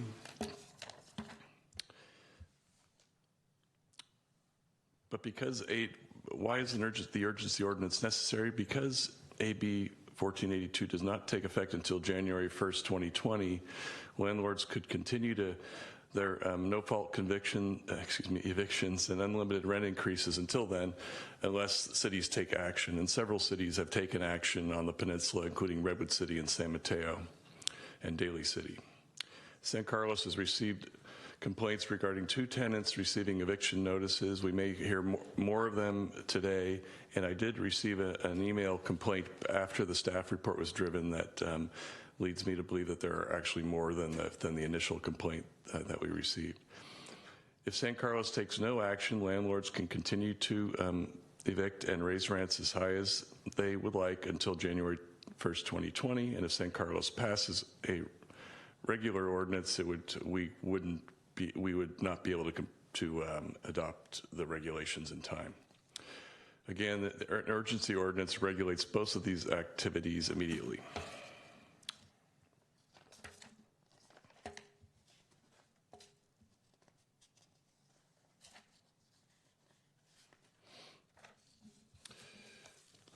There's been some concern about retroactivity for this ordinance. The ordinance that you see tonight does not have an explicit retroactivity provision, but in effect it gives tenants an argument to, even if they've received a 60-day notice that did not state just cause eviction, that when they go to court and they choose to fight such an eviction, they have an argument that our ordinance requires that the landlord prove that it was a just cause eviction, notwithstanding the notice that they received that was in compliance under the old law. This is because an eviction notice just tells the tenant the landlord plans to evict, but the eviction doesn't actually take place for at least 60 days. Who would be protected by the urgency ordinance that were previously not protected? A person whose landlords decide they want a new tenant who pays more. This would protect from a rent increase or an eviction trying to replace one tenant with another who might be able to afford a higher rent.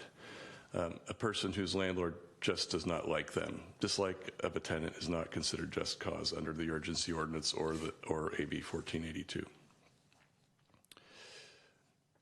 The conclusion, the California legislature passed a law which will prevent no-cause evictions, limits rental increases to 5% plus the cost of living no higher than 10% per year.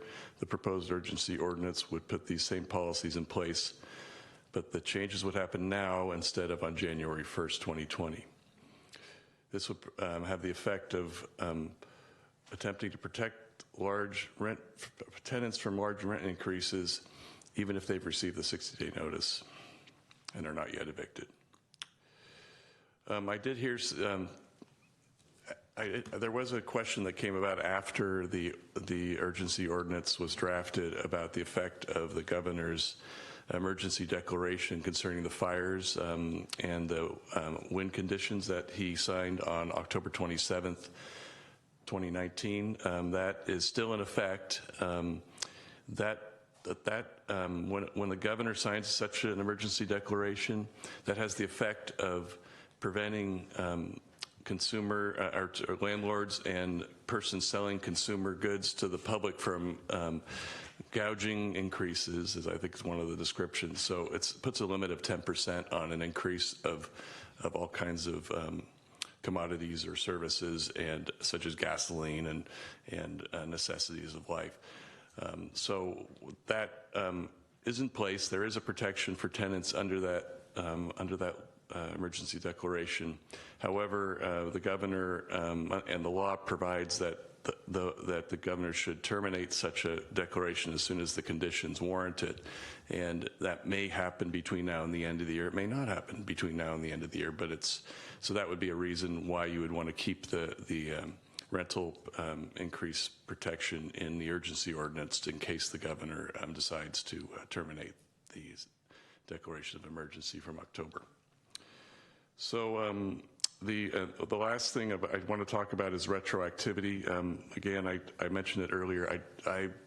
After reviewing the other ordinances, I determined that it was probably in our best interest not to include a specific retroactivity provision, because the way unlawful detainers are processed, the tenants would still have an argument that the landlord still needs to prove a just cause in order to evict. But San Mateo did enact last weekend a specific retroactivity provision back to October 1st of 2019. Redwood City did not. Our ordinance is modeled more after Redwood City's that does not have the specific retroactivity. So with that, that's the end of my presentation. Again, you've got two potential choices, one with the rent increase protection, and one only with the just cause eviction protection. Thank you, Greg. We're going to take time now to give people an opportunity to comment to the council on this item before we get into council questions, just in case somebody asks us a question that we would like to ask staff to answer. So I'm going to call people up one after another as we've done before. Reminder, there are timers and lights on the podium. You'll have 2 minutes. So first up is Martha Wendt.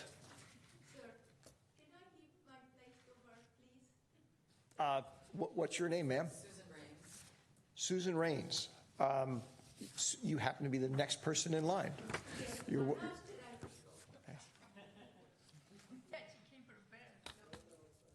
Good evening, Susan. Good evening. Thank you for allowing me to speak. My name is Susan Rains, and I'm retired from the San Mateo County Sheriff's Office. And today I taught my last class at the South Bay Regional Police Academy after 26 years because on the day that the governor signed AB 1482, my landlord handed me a 60-day notice of termination of tenancy based on the need to renovate. Before I had been a good tenant for 25 years, I asked to come back after renovation, asked to pay the increase according to what the tenant with the duplicate apartment has and is a newer tenant at a higher rent. I was told absolutely not. I think this is discrimination. Or maybe they don't want to let me know that they're not really renovating, they don't want me to know what they've done, and they don't want me back. Now, I've looked. I qualify only because I can pay the rent, but not to actually apply for an apartment because they're requiring 2.5 to 3 times the rent in income. I'm on a fixed income. I can pay the rent, I just can't come up with a monthly salary 3 times $2,500 a month. I know this can't be what the governor intended for AB 1482. That fixed income, low income individuals are out of their homes because landlords solely want to double and triple the rents. I will have to leave the Bay Area after 36 years, start all over, unless you enact legislation that will retroactively roll back the evictions. Because I got mine at the beginning, day one, and I have 60 days. I have to be out in December. You have to do something to help us, or we can't live here anymore. Thank you. Thank you, Susan. Next up is Zach Georgopoulos. No, Martha. Oh, Martha, I'm sorry, you wish to trade places. I apologize. Martha, you're welcome to come up. Sir, I am in the same situation like Susan. That very bad day was for me on October 10, when the landlord, with no precaution to say to me or tell me something was coming, just came to me and said, you have to leave in 60 days. I say, why? Because we are going to renovate. I say, okay, can you rent me the apartment downstairs with 1 bedroom? He said, no. And I feel bad. Why no? My green dollars are the same as green is his. He said no. So I don't know what to do, sir. I've been living here 35 years, and I was a teacher's aide in special education for 7 years in San Mateo County, which I love that job, but I retired. So now I don't think our governor was going to make something bad for us, for Susan and me. It's a great law he is going to put it on fact. No more than 5% is great for many people. But looks like that for me is too late. I have only 60 days to look where I can move, and I don't know. Thank you. Thank you, Martha. My apologies for messing that up. Next up is Zach Georgopoulos. Yes. Good evening, Zach. Good evening. Thank you all for giving me the opportunity to speak. I also did send an email to the council, and some of you were very gracious in your response. I'm a landlord. I own a small building in San Carlos, 8 units. There are good landlords and bad landlords. The stories we heard just now sound atrocious, and I'd like to think that most landlords aren't like that. We're largely people who just want to make a living. In my case, I'm just trying to save up for retirement. I'm not making a living out of being a landlord at the moment. I have too many repairs to the building, too much overhead. My hope is to make the building profitable someday. And that is my concern, not only with the emergency ordinance, but with AB 1482 generally. So I would just like to address a couple of issues specific in the ordinance rather than generally. I did address various issues in my email, and I don't want to belabor those. My biggest concern here is pending litigation as a result of the ordinance. It creates a civil cause of action. It does more than just create a defense to eviction. It creates an actual civil cause of action to bring suit.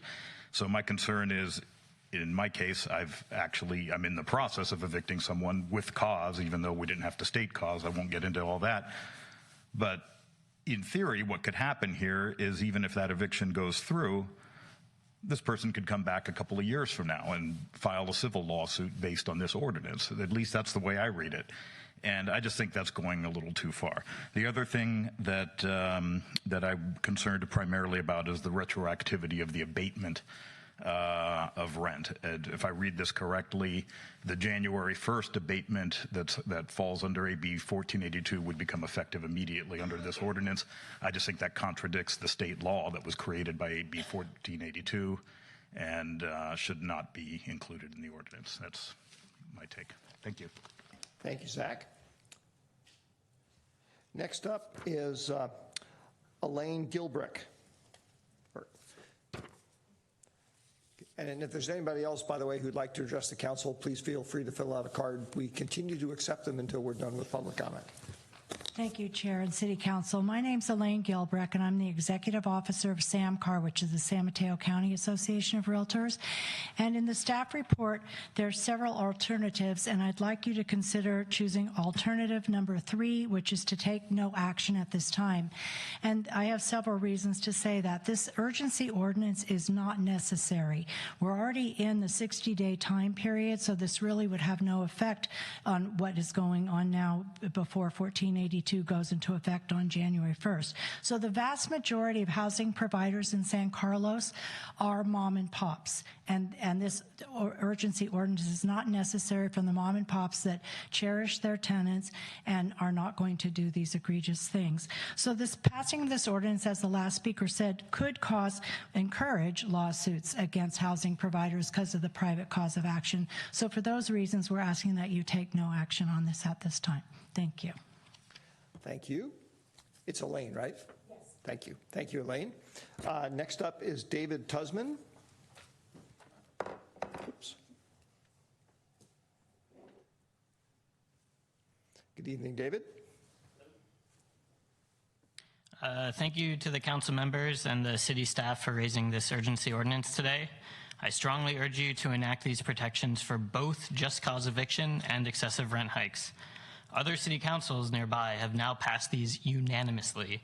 Menlo Park, San Mateo, Redwood City, and Daly City. Unanimous. I'm a renter here in downtown San Carlos, and I hope to continue living here, along with the many other renters on my block. I learned in October that one of the tenants in my buildings had their leases terminated right after passage of AB 1482. Then I learned another tenant had their lease terminated, and now my wife and I are the last tenants left in our fourplex. So I hope I will remain there, but I'm really not sure. Since then, I've also learned of mass evictions in large apartments down the bay, triggered right after the state law passed. This wave of evictions and terminations didn't need to happen. The stress, uncertainty, and financial burden as a responsible renter of having to suddenly find and move into a new home doesn't need to happen. The state has passed strong action to stop this from happening in 2020, and City of San Carlos has the opportunity to stop it right now. So please pass both of these protections. Thank you, David. Next up is Karen Tosman.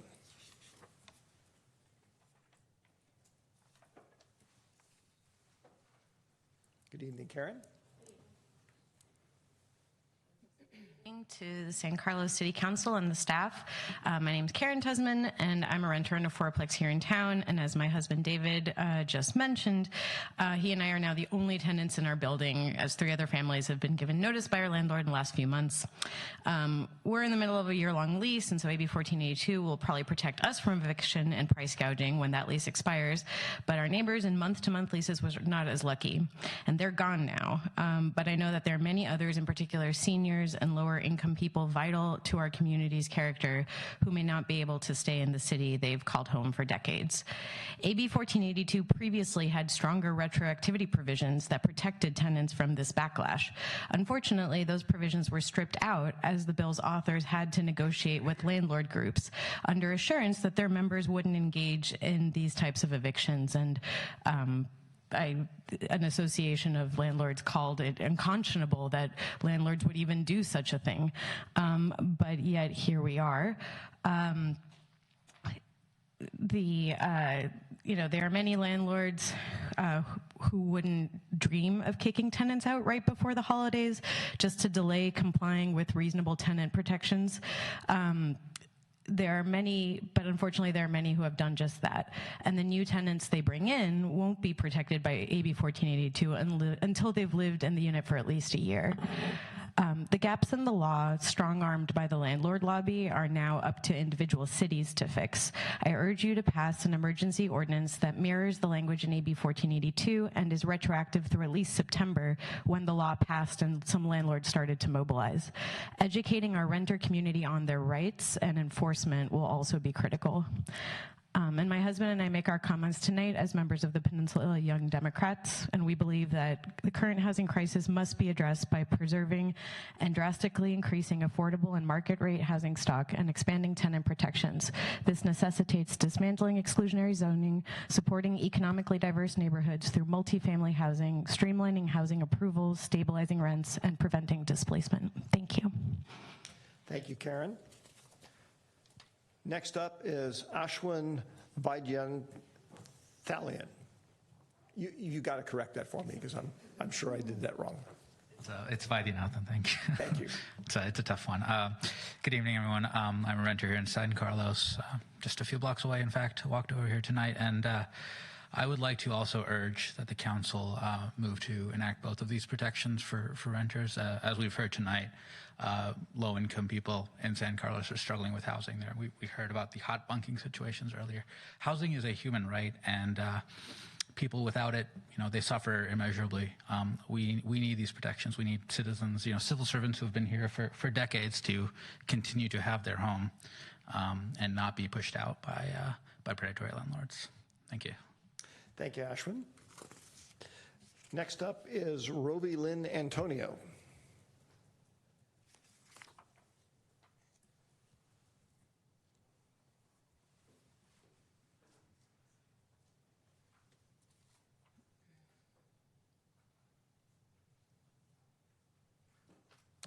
Hello, good evening, Mayor and City Council. Roby Lynn Antonio with the California Apartment Association. As you begin your deliberations tonight, I just wanted to bring up some points just to help determine again the practical value of considering these two ordinances before you. If the city's goal is to prevent exorbitant rent increases and notices to vacate for people to circumvent AB 1482, then I believe that those have already been preempted by the state decisions. One, on rent control. In talking about putting in a price caps, the state of emergency as signed by the governor last month has placed a 10% cap on all prices of housing statewide. And so I believe that has covered the issue about exorbitant rent increases.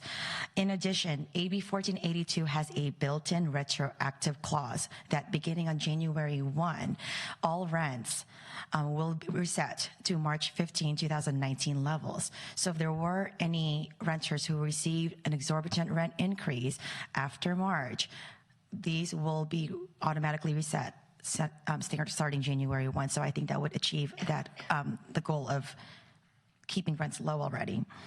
And then on the just cause, we are currently under the 60-day window where if any property owners were to issue any notices to vacate starting tonight, their tenants would essentially be in possession of that unit starting on January 1, which makes them automatically be under the protection of 1482, which means they cannot be evicted.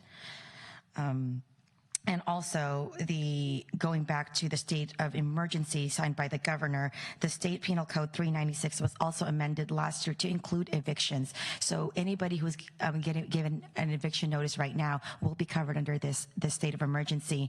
And also, there's a clause that provides, that takes away the incentive of a property owner to evict somebody for the sole purpose of raising it up to market before January 1st takes place. So I think the focus right now is that we should be on education and letting people know what their rights, roles, and responsibilities are, and what are the protections that's coming before property owners and renters as of January 1. Thank you. Thank you, Ravi Lynn. Next up is Gina Zari.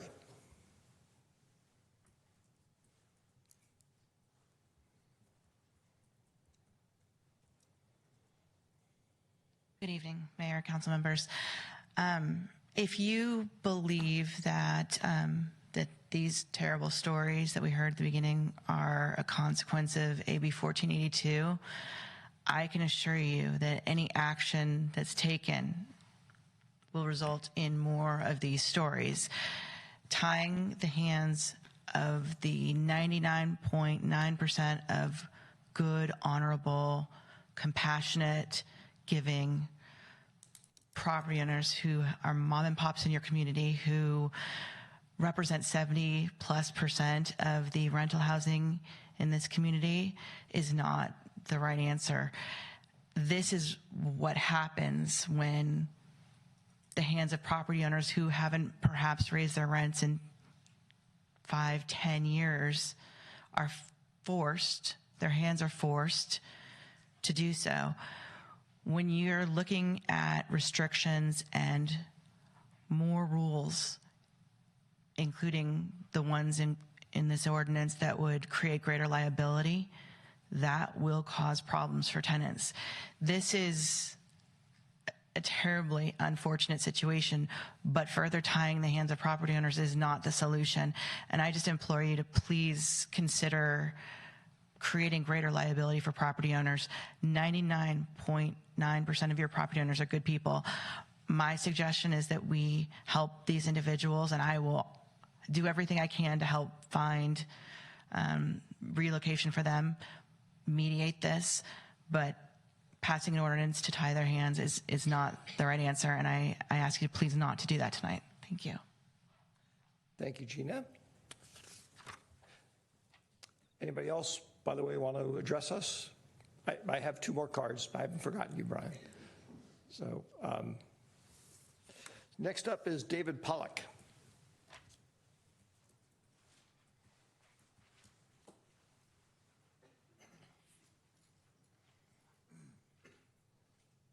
Good evening, Chair Olbert, council members and staff.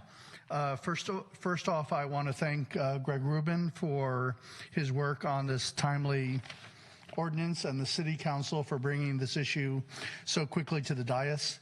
The City Council has an opportunity tonight to be active guardians of our community by passing this emergency ordinance and preserving the lives of families who live here, those who make up the very fabric of our community.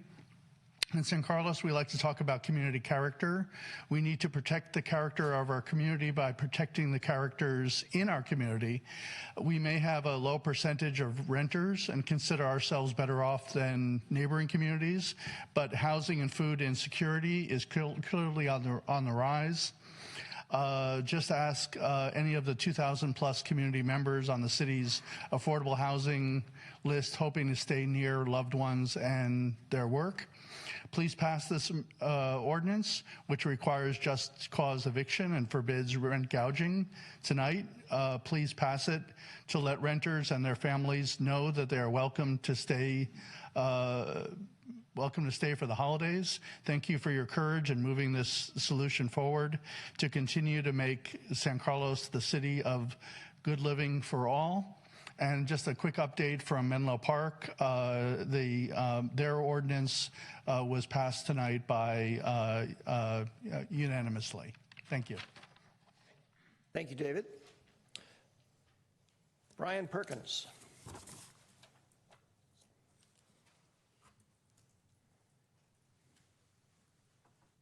Good evening, Brian Perkins, St. Francis Way. I'd like to urge you to pass the ordinance that's being proposed tonight, both with respect to just cause eviction, with respect to the rent restrictions.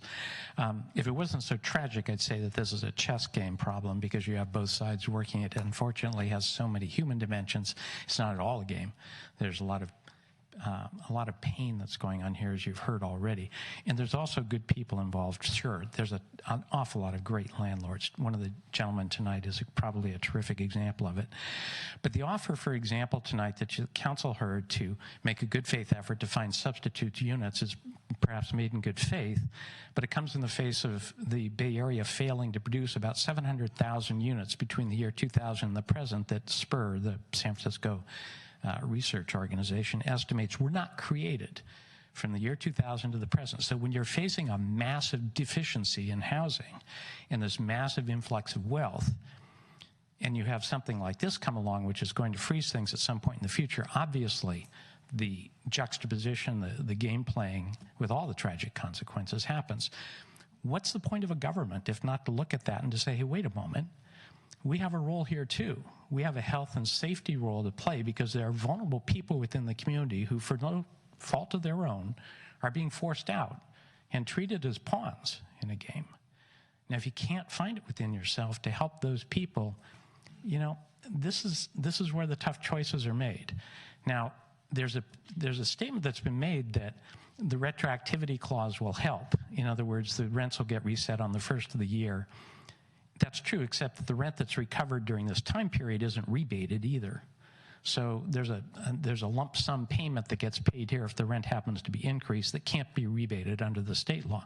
And on top of that, to argue that people will know about their right to the 60-day, you're asking these people to be lawyers. That's not what they are. They're renters, and they've got a day job other than that. I urge you to pass this measure. Thank you very much. Thank you, Brian. Is there anybody else who wishes to address the council on this item? All right. Looking at my colleagues here, questions probably to start with, if there are any of Greg and staff, discussion as we move forward. Who would like to start?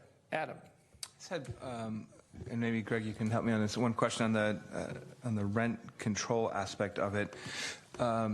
So in addition to the governor's emergency declaration, so we've got potentially some protection on there. I understand that could be lifted. Is there, it's my understanding that there's a 60-day window to increase rents by more than 10% under current law. Is that correct? Or is that, so are we, I'm just wondering if on the rent control piece, are we well past anything to do on that one, given that other 60-day, if that's correct, if there's a 60-day window to increase, if someone went tomorrow, they'd already be past on the that rental point. increase, there is a, under the current, I mean, the governor's emergency declaration limits rental increases, and rent increases, I'm not sure if the same, off the top of my head, I'm not sure if the 60 days applies to rent increases as well as a notice of eviction, but there is a time frame usually stated in the lease. It's usually at the term of the lease. Okay, we got somebody in the audience says it does, but so if it is 60 days, someone who tried to raise the rent now couldn't raise it. Right. Our urgency ordinance adds a protection because it explicitly requires that the notice be, that they can't try to notice it now, because the notice now under the current law, they potentially could send out a notice of increase and say that the increase was the notice they gave was before the effective date of the law. So there's an argument there. I guess I don't understand. If you said, if they gave an ordinance and let's say the governor lifted the emergency tomorrow, and then the next day someone I mean, which may be irrelevant because you may not be able to do it because of 60 days. I don't understand what you're talking about where you get the other piece you're talking about. This is sort of a hypothetical argument, and I could get back to you on some of the details of this, but what there is an argument that a landlord could potentially make that says, I'm making the notice now because I don't have to, I'm still able to increase your rent now, even though the effective date of the increase is after January 1st. But the law, I think, is designed to prevent that. So. Right, so that's what it sounds to me like we're at a point on the rent increase that I guess my question is on what we're proposing, is that sort of really irrelevant on the rent increase piece of it, taking the just cause eviction side piece out, given what we just talked about? Well, that's the difficulty. I'm not trying to be evasive. We're trying to cut off an argument that someone might try to make by allowing for, like, I'm giving you a notice now, and it's before the effective date of the new law, so I'm allowed to increase the rent, or as opposed to the argument that I think could be made with the urgency ordinance, we cut that off. But I guess what I'm saying is, if it is true that you need 60 days to increase over 10%, regardless, at this point, we've sort of passed that. If you take the governor's emergency ordinance in place and that's true. If that is the case under that, under the emergency ordinance, if that's true, and I did not research that before this on the issue of the effective date or the timing that the penal code provisions when an emergency is declared by the governor. But the limit, the increase is 10% limit under that. I did not research the issue of which would when essentially it's be what the new law. I mean, right. So it's sort of to that. Is there? I'm happy to let others ask questions, but is there some way you can kind of look into that in the few minutes? Jeff did a quick research project for me. It says it's 30 days advance notice if it's less than 10% and 60 days if it's more than 10. Is what this. It sounds like based on that, that's under current law, not the new law. So it sounds like that That's right. Yeah. Maybe past that point on the rent control. We might be past the point on the increase is greater than 10%. Got it. Okay. Thank you. Laura. Thank you, Chair Olbert. I have a number of questions, but I'll just start with a couple, and I'm sure other people probably have the same questions. So could we talk a little bit about the timing issue, because I think this seems very complicated to me from a timing perspective. Let's start with the difference between a notice of eviction and eviction. Can you help us, can you walk us through what the difference is between the two? Because I have a feeling some people think that when they receive a notice of eviction that they are effectively evicted, but I think that there's a distinction there, and if you could explain that, I think that would be helpful. I'd be glad to. Under the current law, when a landlord decides they want to evict someone, the first procedural step is to provide the written notice. Under current law, there's no need to provide any kind of a description of a reason why you're evicting someone or starting the eviction process with the notice. Under our urgency ordinance and the new law, not only the notice has to show the reason, but the person has to show the just cause is true at the trial, at the actual eviction. So the actual eviction only happens either when the tenant voluntarily leaves or when a judge issues an order. All right, thank you. So with respect to this statute of limitations that Mr. Georgopoulos brought up, could you walk us through what, so that's an express concern. So is that statute of limitation over as soon as this ordinance is expired when the new state law comes into play, or how does that work? Do you have a sense of that? I think the question you're talking about is retroactivity, perhaps? Is that? Well, what he said was he was concerned about somewhere down the line, if this ordinance goes through and he's in the midst of trying to evict somebody, that he could then be sued at a later date, several years down the road. So what I'm trying to understand is kind of what are the tenants' rights within the civil action if... Well, if somebody does something that's violative of the ordinance, someone does have a private right of cause of action that we've stated in the urgency ordinance. But the urgency ordinance expires on midnight on December 31st, so the state law would take over after that, which has identical provisions. Thank you. Okay, and then in terms of rent increases and the rent protections discussion, so what I'm a little bit confused about is if a property is vacated because of an eviction, is that unit then able to, is a landlord able to raise the rent to whatever level that they want to on an empty unit?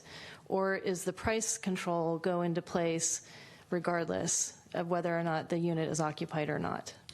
My understanding, if the unit is empty, the landlord can increase the rent because there's no tenant that's in there that's has the right of protection. It's not subject to the 12-month occupancy limits, for example. It's a vacant unit. Okay, so if they expel a tenant and that unit is then no longer occupied, they can raise the rent to whatever price level they choose. Yes. Thank you. I'm going to yield to my other council members for the moment. Well, since nobody else has lights on, I had a couple of questions. Too late, Ron. No. You can come after me. Thank you, Laura. So, Greg, I want to make sure I understand the provision in AB 1482 that relates to how long somebody must be a tenant before the protective mechanisms kick in. I seem to recall that you have to be a tenant for a year. Is that correct? That's right, 12 months. Okay. And typically a tenant, when they enter into a new lease, it's a one-year lease. So it makes sense that you're protecting everybody who signs a new one-year lease, essentially. Fair enough. I mean, to somebody, right? As long as they're signing a one-year lease, yeah. Right? Which is or a month-to-month that they live there for more than 12 months. Right. Okay, Ron, I'll turn it over to you. All right. Thank you. Just a couple that was brought up. Where was it? Apparently. Thank you, Rovi, for your comments, but I do want to ask you about that, Greg. When she said that the new law preempts our ordinance, and AB 1482 already has retroactivity in it. If that's the case, what is the purpose of this ordinance? Well, AB 1482 has some retroactivity with regard to a rollback for rent increases. So if someone qualifies for the protection under the ordinance that they've lived somewhere for 12 months, if a landlord increased the rent after March 15th of 2019, there's a provision to provide a credit or some sort of a mechanism that they would get an abatement of that amount. So what relief does our ordinance then provide? I'm not sure I really followed that, but. Well, it provides some relief in that if a landlord tries to increase the rent now, that provision will apply even now as opposed to after January 1st. So we're bringing the provisions of 1482 forward to tonight. We're just moving it up. Yes. Last question. The governor's emergency, or I forget what was it, it's an emergency ordinance, a declaration. Yeah, emergency declaration, yeah. What was the effective date of that? It was October 27th. So that basically covered the last 60 plus days of or until he lifts it, right? It covers until he lifts it, but he's supposed to lift it as soon as conditions warrant. And the justification for that declaration was the high wind and fire danger. We're still in a dry situation right now, and the weather could change. But if the governor lifts it before the end of the year, then there wouldn't be this regulation in place. And it applies to any renter anywhere, regardless of their exposure to a fire or wildfire? Yes, it's statewide. Okay, so it's statewide. All right. Tell me again, I know Adam was asking about this, but again, does that, let me just, all right, I think you already answered that. I just wanted to, my main question was when was what was the start date of it? Well, And you said October 27th. Yeah, that was the emergency declaration by the governor, and then the effective date of, or the signing of the law was October 8th, effective date January 1st, 2020. Okay, thanks. Sarah. Thank you, Mark. 2 questions for you, Greg. You discussed what kind of relief this ordinance provides regarding rent increases. Can you discuss a little bit what relief this provides regarding the eviction notices, please? Sure. Our ordinance, again, brings forward the rules of 1482 to, presuming you pass it by four-fifths vote tonight, to immediately after you pass it. So that means that any notices that go out after tonight, if you pass this, would require to have a just cause requirement in it. The notices that have been given out previous to tonight in San Carlos, most of them don't have the just cause requirement unless a landlord decided to do that. So what we've done is added a provision in the urgency ordinance that allows tenants to argue, despite the fact that you didn't state a just cause provision in the notice, we're saying you still have to prove that your eviction is just cause under the requirements of the statute. So we're giving tenants who are subject to an eviction, whether they get an unlawful detainer action or they're in negotiations with the landlord about their tenancy, to say, look, you still have to show just cause, and just cause is very specifically delineated in 1482 and our urgency ordinance. Thank you.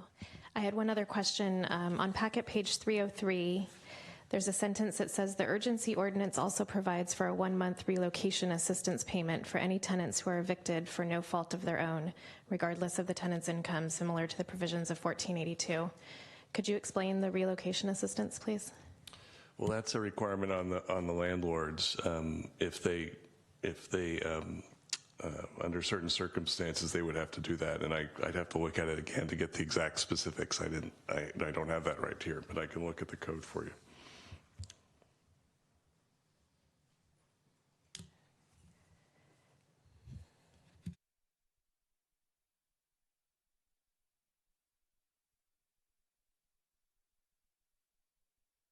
Did you say page 303? 303, it's near the bottom, second to the last paragraph. It starts with the draft urgency ordinance provides.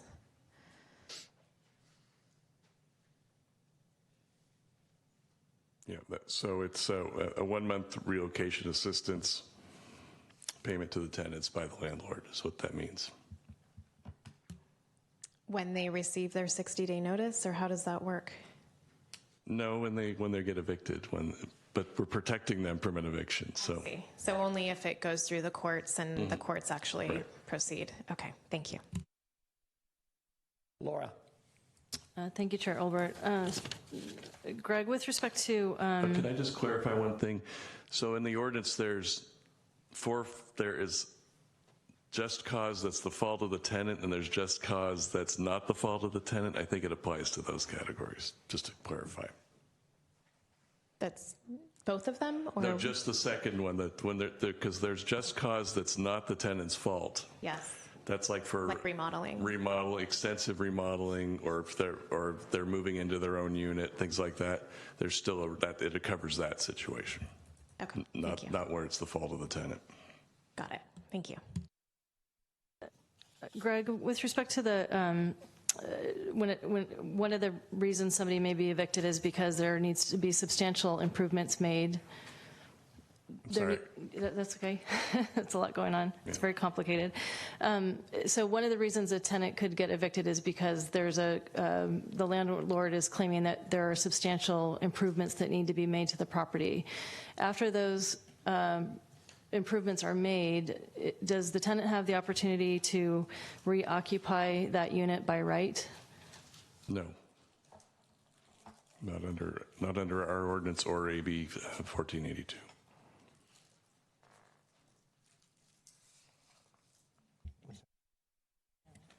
Ron. Thank you. I think Laura asked exactly the question I wanted to ask, and that was on the just cause part relating to if a tenant is evicted because the landlord said that they wanted to do improvements. So I believe under council rules you owe her $1 then. But There's a standard for that. It's the repairs are going to be so extensive that it's more than 30 days to complete them, or there's a health and safety risk. For example, the renovation requires asbestos abatement or something pretty significant. That's a health and safety risk to the tenant. Okay, so let's take the example where, let's say we have someone who was evicted because the landlord said, I'm going to make repairs. And so you got to go. And assuming for a moment that this ordinance covered that person, are they, even though the landlord had every right to say that to them, correct? Yeah, that's one of the requirements under the new law that they have to state a just cause reason. But so could they? I mean, what changes between this year and next year with that kind of eviction? Do they have to give it? They have to give it to them in writing and say, "I'm making repairs." Yes, yeah, and they would still have to if the tenant didn't, for example, thought it was really just a reason stated, but it wasn't actually going to happen. The tenant could try to put on a defense to the eviction by saying that I am. You were not really going to do that, so. I was going to jump in and clarify that. The difference is once it's in writing, then it's legally actionable if it turns out that you misrepresented what you're doing. Whereas today you can say whatever you like, but what you say is irrelevant or immaterial. Immaterial because you have the right to evict just on 60 days notice. Well, today there's also, there's some housing discrimination laws and other laws that do protect tenants, and that you don't. What I mean, in general. Exactly. In general. Okay. Were you done? Adam. I guess and I think this was probably answered, but I will repeat it anyway just in case. So in terms of the tenant improvements being done, so I'm assuming that you at some point with Just Cause you could have, you'd probably need permits and other things to do some of it. So there'd be sort of a paper trail and a permit. So you could, as a tenant, you'd have the rights to be able to, wait a minute, correct. Some of the permits where you're actually doing the work. And correct.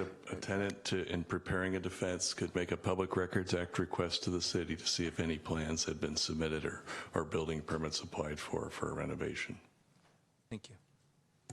Laura. Thank you, Chair Olbert.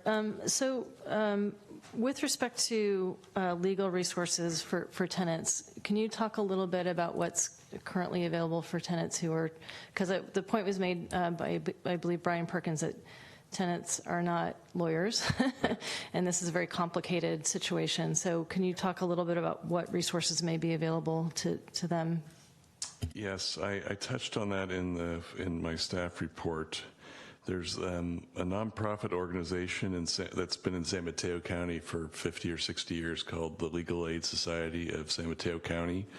It's funded by attorneys and raises funds through fundraisers to help low-income and senior tenants. A lot of it is landlord-tenant work to assist them.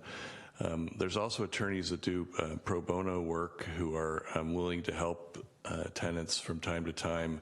There was a recent example of a attorney in Burlingame who was fighting on behalf of a 90-something-year-old tenant in Burlingame who was being evicted and successfully assisted that person on a pro bono basis.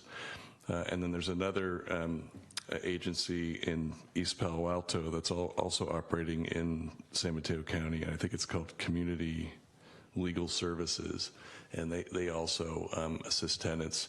It is possible, as I indicated in the staff report, that the city could enter into a cooperative agreement with them to assist tenants here if there was a need for some additional funding or support in that way, but that's a separate decision by the council. Adam. Can you just, Greg, just clarify a couple of things? I'm sort of going to go back to the rent control piece of it. So it sounds to me like the governor's emergency declaration would supersede anything we have at this point. That's correct. And would that also count the 60-day notice that we've talked about? We sort of, I think you agreed that we need 60, Yes. at least a significant rent increase. So that would all be superseded. The governor's emergency declaration is And other sort of state law would cover. So our piece wouldn't. Our piece really would only come into play if the governor withdraws his disaster declaration before January 1st. There might be a gap at that point. Could be, but then it sounds like that 60-day notice is already, I mean, you could get, I guess we could get a 5% increase, right? Well, you still could under the governor's. Yeah, right. So that's sort of irrelevant. So, okay, thank you. All right. I had a couple. Do you have one more question? I just remember I had a note over here. Can you, and I know we don't currently address this and allow this necessarily in the city, but you've got short-term rentals coming in with Airbnb and other things. How does that affect the tenant sort of eviction piece? I mean, is that considered just cause if you're going to use it for a short-term? I know it's something we haven't really done as a city in terms of addressing short-term rentals, but if hypothetically, how would that? That would not be eligible for a just cause eviction. Can transform the unit to? No, that would be just like quadrupling the rent the way these Airbnbs work, and that's one of the purposes that we're trying to avoid is long-term tenants who've been in their unit for over a year. They get the protection. Great, thank you for clarifying that. Okay, Sarah, I'm going to turn the mic over to you, and then I'm going to ask, actually, I have a question to ask after Sarah goes, and after I ask my question, I have some points I want to make, because I'd like to try and shift the discussion towards deciding whether or not we're going to do something tonight. Sarah. Thank you, Mark. It's a very quick question. It has to do with timing. So the law was signed on October 7th or 8th. So between October 8th and October 27th, is kind of a gray area. Is that correct? Correct. And would our rental piece, the rents charged, would our ordinance on the rental portion of this cover that part, that gray area, or no? We are, if someone gave a notice of a rental increase, it's not as strong as the just cause evictions, because that would have been a valid notice at that point. But the rollback provisions, I think, would apply next year if they gave a notice now and it was after March 1st and it was a long-term tenant and they otherwise qualified, then they would still get that protection. Thank you. All right, so Greg, I had two questions. One is, I know there's been some discussion several times tonight about the interaction of AB 1482, our potential acceleration of AB 1482 and the governor's emergency declaration.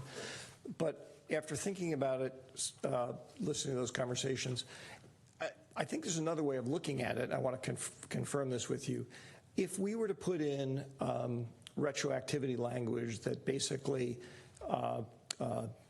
duplicates effectively to some extent what the governor has done with his emergency declaration, then actually, in one sense, we've done nothing because the governor has more authority than we do, and so we sort of are under the radar on that. I think you even used the phrase that however, it does actually become significant if the governor determines that he needs to rescind his emergency declaration, which he actually has to rescind the decree as reasonably soon as he can. Yes, right, okay. He does. So to me, the logic actually is there's no harm currently in doing something that effectively, by doing including retroactivity, that duplicates protections provided by the governor's decree, and in the rare chance that it turns out the governor's decree gets rescinded before January 1st, we might turn around and go, gee, it's too bad we didn't do that. In other words, to me, that's actually an argument to say, as long as the governor's decree is there, why not accelerate the protection and put the retroactivity into it? Because we're not going to be the target of a suit. Yeah, I think the way I would say, and I mean that's other cities have done retroactivity to, and San Mateo's was to October 1st, so it was before the governor even signed it, but after it was under consideration. What I think is at play here is the two ordinances kind of go hand in hand. If you limit just cause evictions, the unit will not be vacant on January 1st, 2020, and if they're a long-term tenant, they will get the rent protections. That's the way I see how these two urgency ordinances, or the one with both provisions, affects one another. If you just do the one that's just cause, then we are relying on the governor's emergency declaration. And we would not, there is an argument that they're too late already to make a rent increase, but primarily it's the governor's declaration, and then the arguments about how long of a notice is required to increase rent.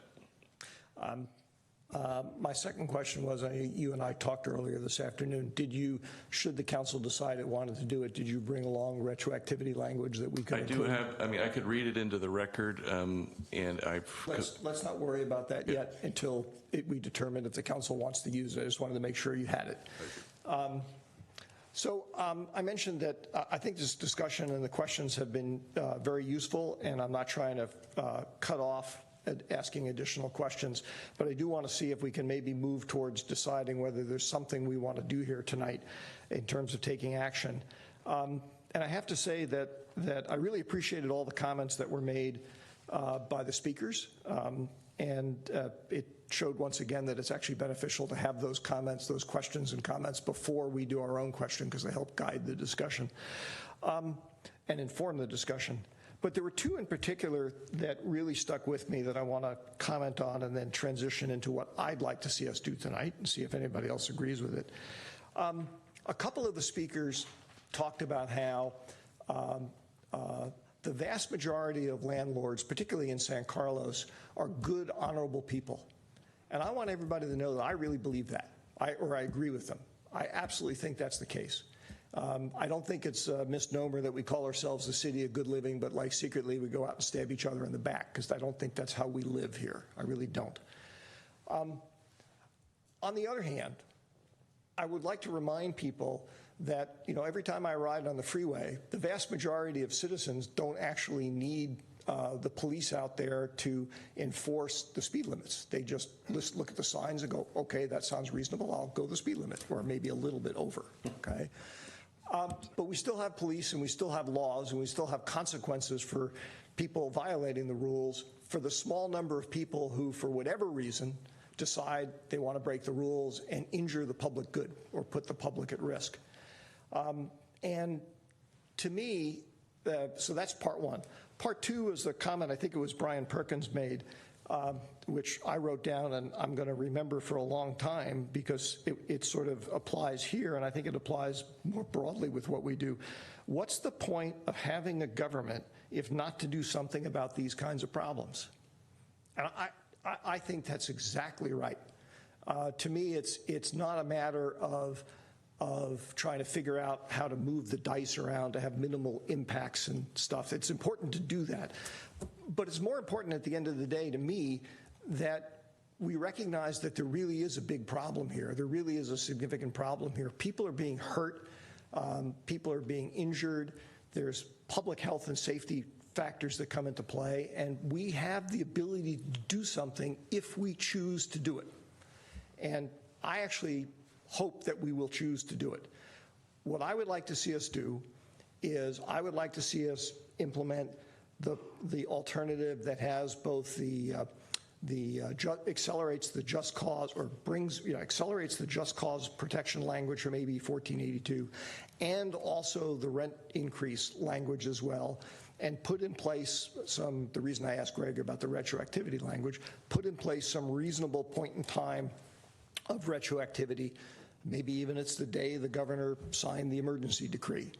And yes, is that absolutely perfect? Does it cover all the situations? Is it necessary for some of the periods of time? The answer to all those questions is probably not, and probably it is a little bit redundant, but this is enough of a problem, and there are enough things going on that I don't personally see the need. I don't see a problem with having sort of belt and suspenders, and trying to help the citizens of San Carlos as best we can. And I say that in full knowledge, and Susan, I was going to say this to you privately, but I'll say it to you now. It is quite possible that even if we do everything that I just said, that you're still going to be looking for a different place to live, okay? Because if your landlord really is going to renovate the apartment, there's nothing that prevents them from sending you a notice, even under AB 1482, saying, I'm doing a renovation on their apartment, and that's a just cause. So I apologize in advance if things go that way and that happens, and that's a terrible thing to have to say. But anyway, I don't want to blither on too much.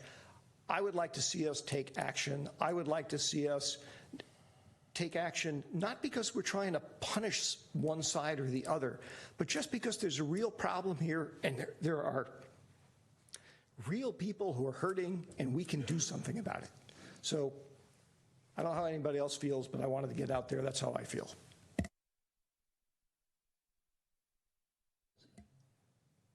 Yeah, I think general discussion, unless somebody is inspired to make a motion, that's always possible too, but general discussion is fine. Ron. Thank you. I agree that this is something that I really didn't expect, but when I read that email, that first email, and then I got subsequent ones, it's just something that really got me to thinking. And the one thing that came up tonight that kind of bothered me was that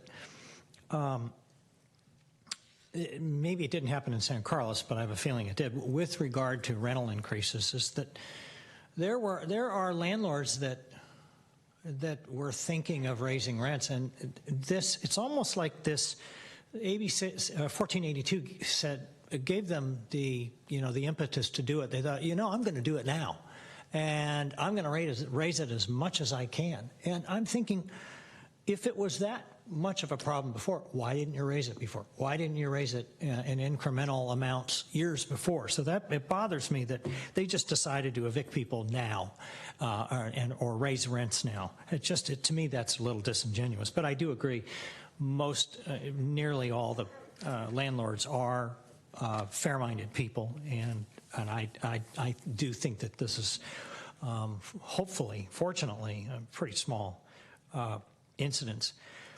I also believe that, to me, it's logical. I realize that we may have some legal issues with the retroactivity, but if we're going to make this retroactive, the logical date to make it retroactive to is the day the governor signed the bill, which would be October 8th. I don't know, how much protection we have, what liability. To me, it's that if we're going to do retroactivity, that's the logical date to do it.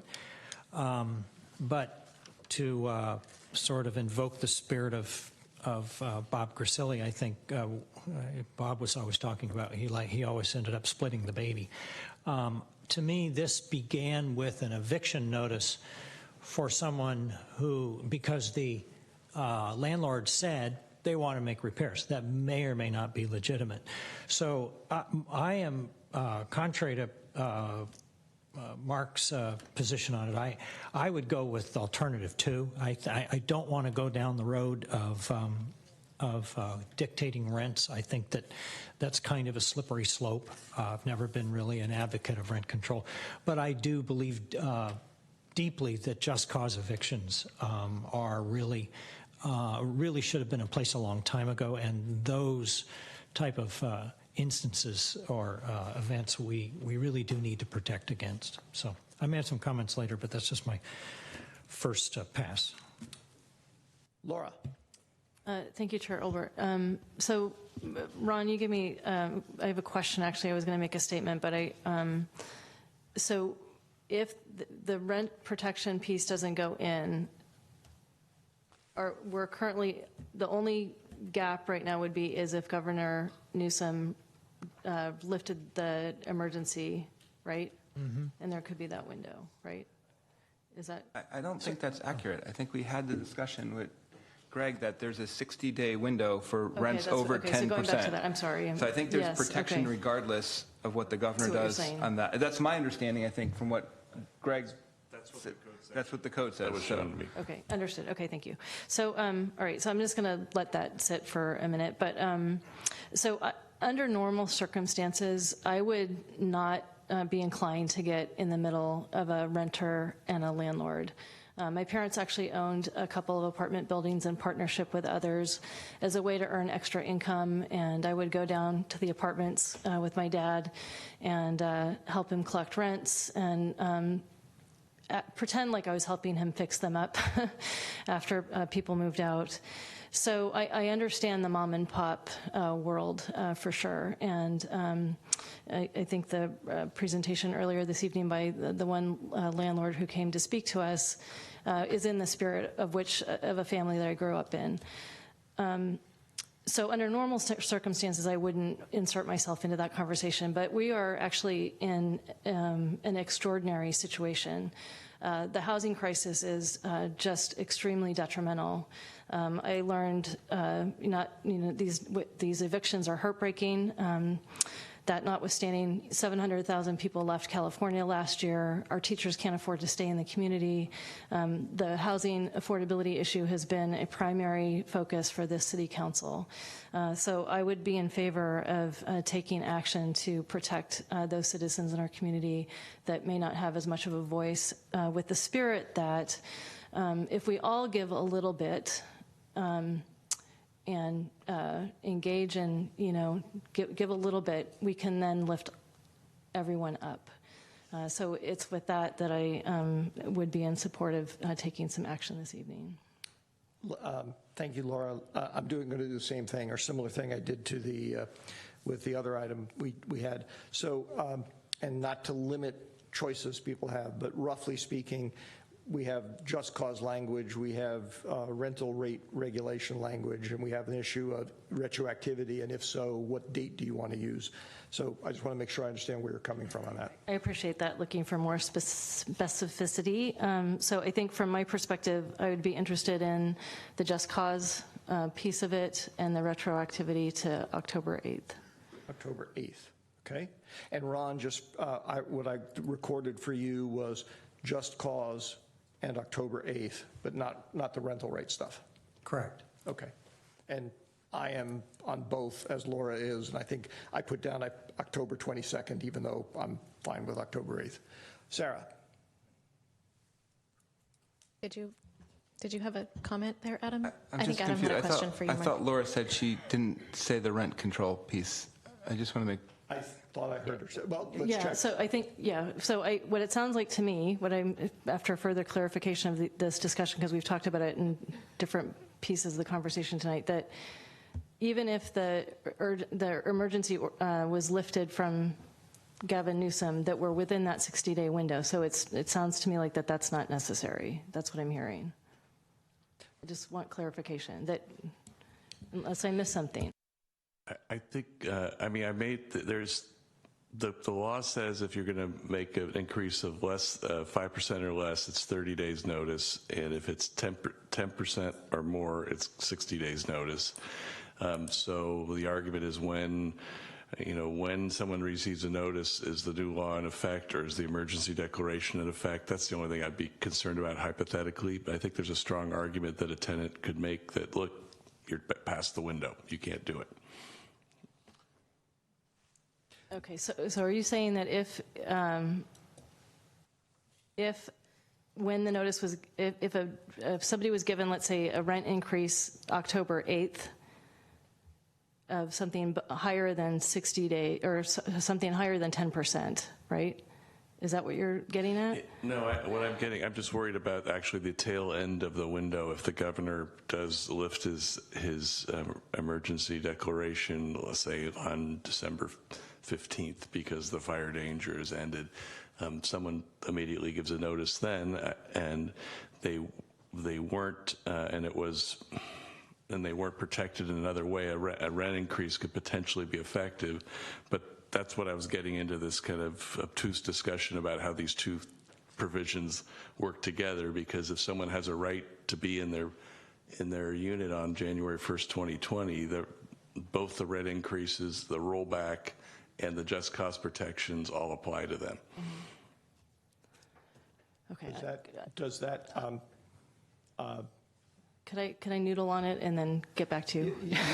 We've gone over this like multiple times, and I'm just there's a timeline. And as you're noodling on it, I would, and this is obviously just my own point of view, I'll try and be clearer than what I said before.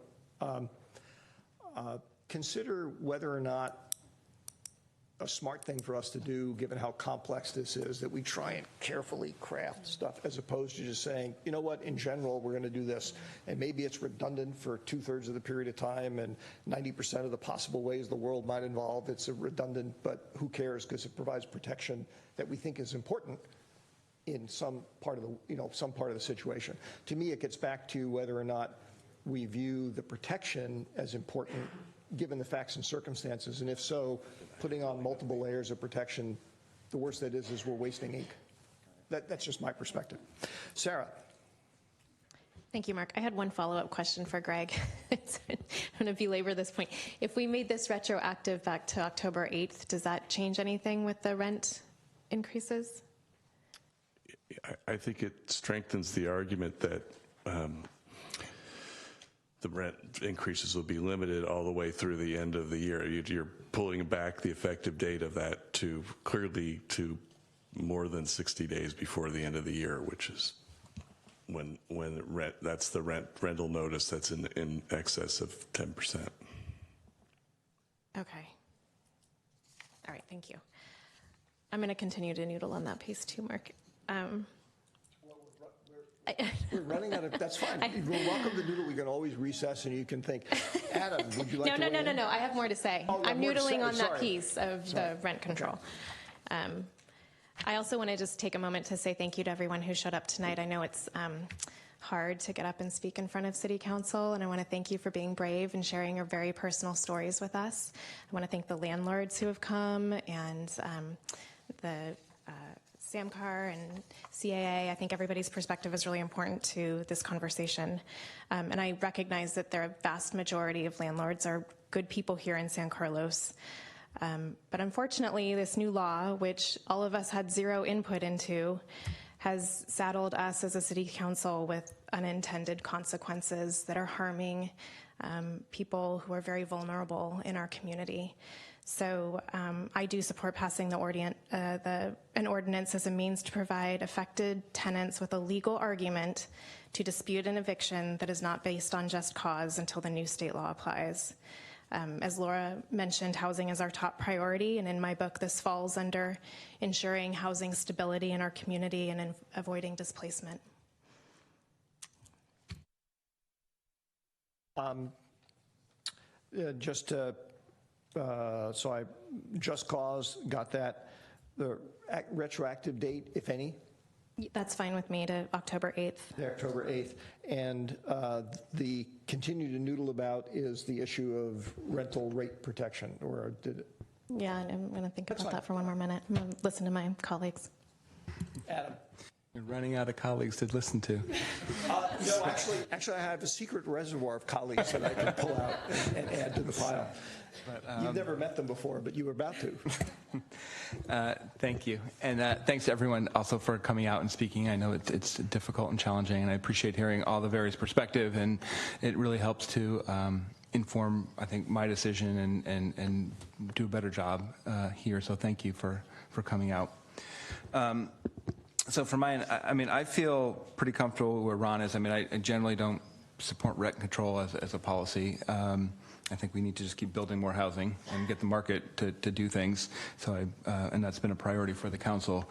And it seems to me, sort of from, at least it's clear to me, I think, from the conversations I've had with Greg, that we're sort of covered in multiple areas on the rent control piece of it. So I'm comfortable sort of looking at, as I guess Ron said, number 2, to just do the just cause eviction piece. And I do want to provide those protections to people, and there's a window to try and do that. And I'm comfortable doing the retroactivity. I think we've got back to October 8th as a date for that as well. But So I'd sort of, that would be my preference, to go with number 2 and focus on the just cause evictions. Okay. Has any noodling happened? No, seriously, would you like, we can adjourn the meeting for a few minutes if you want to think about it. I'm not trying to put pressure on you to do that, so, but. Could you, May I make one other comment? yes, of course. Which may or may not, obviously I'm lobbying for my own point of view here. One of the things why I'm taking what arguably might be an overly simplistic view to this, or somewhat simplistic view to this, is if you step back and think about all of the questions that we were going back and forth with Greg, okay? And a number of them, like retroactivity and whether or not governor this did that and whether the law says that's already taken care of, we were confused, and we were spending quite a bit of time trying to figure out what it is. And not meaning any disrespect to people, I'm not absolutely sure that actually the conclusions we think we came to actually are correct, because we're doing them on the fly. And again, that's not a criticism of Greg or anybody else. So, and lastly, what I'd ask my colleagues to think about is, and this is no negative reflection on anybody in San Carlos at all, I often tell people that it does not take any special requirements to sit up on this dais. All it takes is convincing enough other people to vote for you and caring about the community, and that's it. You don't have to be an expert in anything.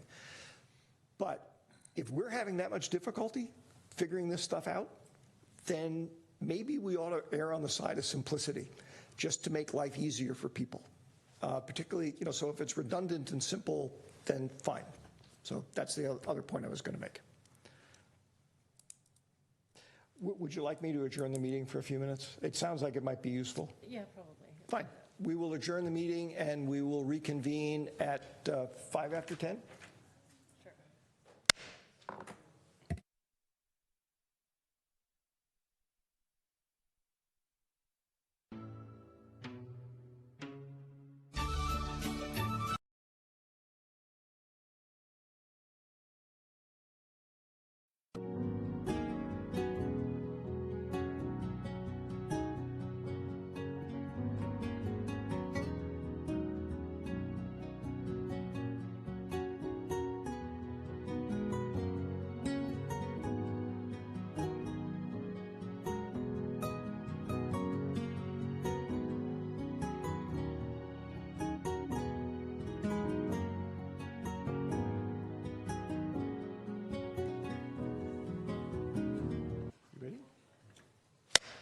Okay, we are reconvened and only 1 minute late. That's got to be a record for us. By the way, before we get back to the subject we were just leaving, I just want to mention to my colleagues, I talked to Jeff a little bit about scheduling. Since we normally end our meetings at 10:30, we have several items still to go. I think they're reasonably expeditious. But in practice, we're not able to really, I don't think it really makes sense to try and continue any of them. So we ought to be prepared to go past 10:30. And as we get close to that, I will be looking for somebody to extend the meeting. So just fair warning ahead of time. Sarah. Thank you, Chair. I appreciate those few minutes to compose my thoughts. And I have always opposed rent control, and my feelings on that have not changed tonight. So I'm going to go with option 2. Okay. Laura? Yeah, so first off, again, I meant to do this earlier, but again, I wanted to thank everybody who came out tonight. It always helps me to better understand the full picture when people share their stories and from whatever angle they happen to be looking at it. Again, going back to what I said earlier is I don't see myself as somebody who, believes I should come between a landlord and a renter. My parents, like I said, own apartment buildings, and I think the tenants, on a matter of course, expected rent increases. I think the thing that, to me, that I'm most concerned about right now is the people that are getting evicted unnecessarily in this particular housing market and how difficult it is for people to find replacement housing within the area. So I would favor option 2 with a rollback date to 10/8. Okay, thank you everybody for weighing in. So that leaves me odd man out on wanting to do something regarding rental rates, which is fine, disappointing, but fine. Disappointing to me. So I will entertain a motion from someone regarding option 2. And by the way, Greg had handed me some, if you wish to include retroactivity language, that needs to be read into the record. Greg has kindly provided us with some information here where you probably need to substitute whatever date you wish to put in for the retroactivity date, but you can read that into the record, or you can have Greg read it in if that's what you'd prefer. So would anybody like to make a motion? Through the chair, there's just a couple of typos in the proposed ordinance that that's only for the just cause evictions. One of them is based on testimony you heard tonight. One of the whereases says the council has received at least one complaint. I think we can now say we've received several complaints in the findings. And then there's a carryover redundant sentence that didn't get deleted for some reason at section 5 under enforcement that referred to the receipt of rent that's in excess of the rent. It was just when I copied the exhibit from the ordinance, I inadvertently didn't delete that sentence, and that's at section 5, the last 2.5 lines. And then I'd be glad to read in, as soon as the motion's made, some suggested language for retroactivity. All right, so subject to basically Greg having edited the resolution language, would somebody like to make a motion? I'll make the motion. But before I do, I just wanted to say that I think you saw an example tonight that sometimes we have issues that require a lot of extra thought. They require a lot of extra input, and I have to commend Sarah and Laura for saying that they needed the extra time. I think that was really important. And whenever we make these decisions, we know that they affect lots of people, and sometimes it's a good thing to take the extra time. So kudos to both of you for saying, and I just need a few extra minutes. So I think that was great. Don't I get kudos for adjourning the meeting? And kudos to the chair for making it happen. It doesn't count if I have to ask for the compliment. So okay, I take it. Okay, I am going to move to adopt urgency ordinance number 1556. 1556. Correct. 6. An ordinance of the City Council of the City of San Carlos approving just cause eviction protections effective. Is this where you jump in, Greg? Would you like the pages back, or do you have it over there? I found it online. So effective October 8th is what I think you were going to say, which is when the governor. What I wrote down, yes. Okay. So this is the language I'll add to the Exhibit A to the urgency ordinance. The provisions of this section shall apply to all residential rental units not specified as exempt from its requirements where a notice to vacate or quit any such rental unit has been served on or after October 1st, 2019 to December 31st, 2019. Oh, I was reading it's October 8th. It says it's at the first, October 8th, 2019 through December 31st, 2019. That's my motion. Is there a second? Second. Any comments or discussion? I'm just going to briefly say I am going to vote for this because it does half the job that I think it should do. And just to be clear to folks, historically, I am also not a proponent at all of rent control because I've lived near places where it did bad things over the long haul. On the other hand, crises require all sorts of unusual actions, and there have been plenty of times in history when actually rent control language was in fact useful to buy time to solve the problem. So I'm going to vote for this even though I feel it doesn't go far enough. Any other comments? Crystal, would you please call the roll? Councilmember Obert? Yes. Councilmember Palmer Lohan? Yes. Councilmember McDowell? Yes. Councilmember Rack? Yes. And Councilmember Collins? Yes. And the motion carries unanimously. All right. We're going to move on immediately to the next item. I know there are a number of people who are here for just that. If you wish to leave, you're welcome to. Normally, we suspend the meeting, but we've done that several times already. We'll move on to, or back to item 11A, public hearing. Consideration of adopting a resolution approving a general plan land use map amendment and introducing an ordinance adopting a zoning district map amendment to correctly designate the existing property at 125 Wingate Avenue, APN 050-321-280, as single-family residential RS6 from open space. Good evening, Al. Good evening, Chair, Honorable Chair, and members of the City Council. I'm here to note that Andrea Martisech, our senior planner, will be delivering both 11A and B this evening. Good evening, Andrea. Good evening, Chair Olbert and Council. Thank you. In the interest of time, I'm going to go through the presentation somewhat quickly and just hit the highlights, if that's okay with you. And the information is in your staff report. Oh, there it is.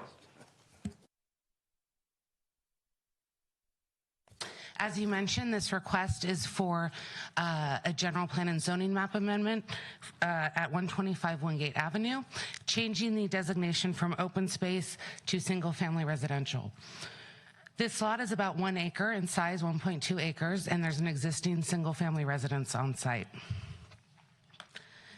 The previous zoning map, back from 1990, did designate this site as single-family residential. However, the general plan designated it as open space. In 1997, the planning department approved a new residence on the site, which was completed in 1998. The open space land use designation as part of the general plan was carried forward to the new 2009 general plan update. And then the subsequent 2011 zoning code update, the map was updated to be consistent with the general plan. So at that point, both the general plan and the zoning ordinance designated the site as open space. The property owner is requesting to amend both the general plan and zoning map to designate the site as single-family residential and is not proposing any changes to the site.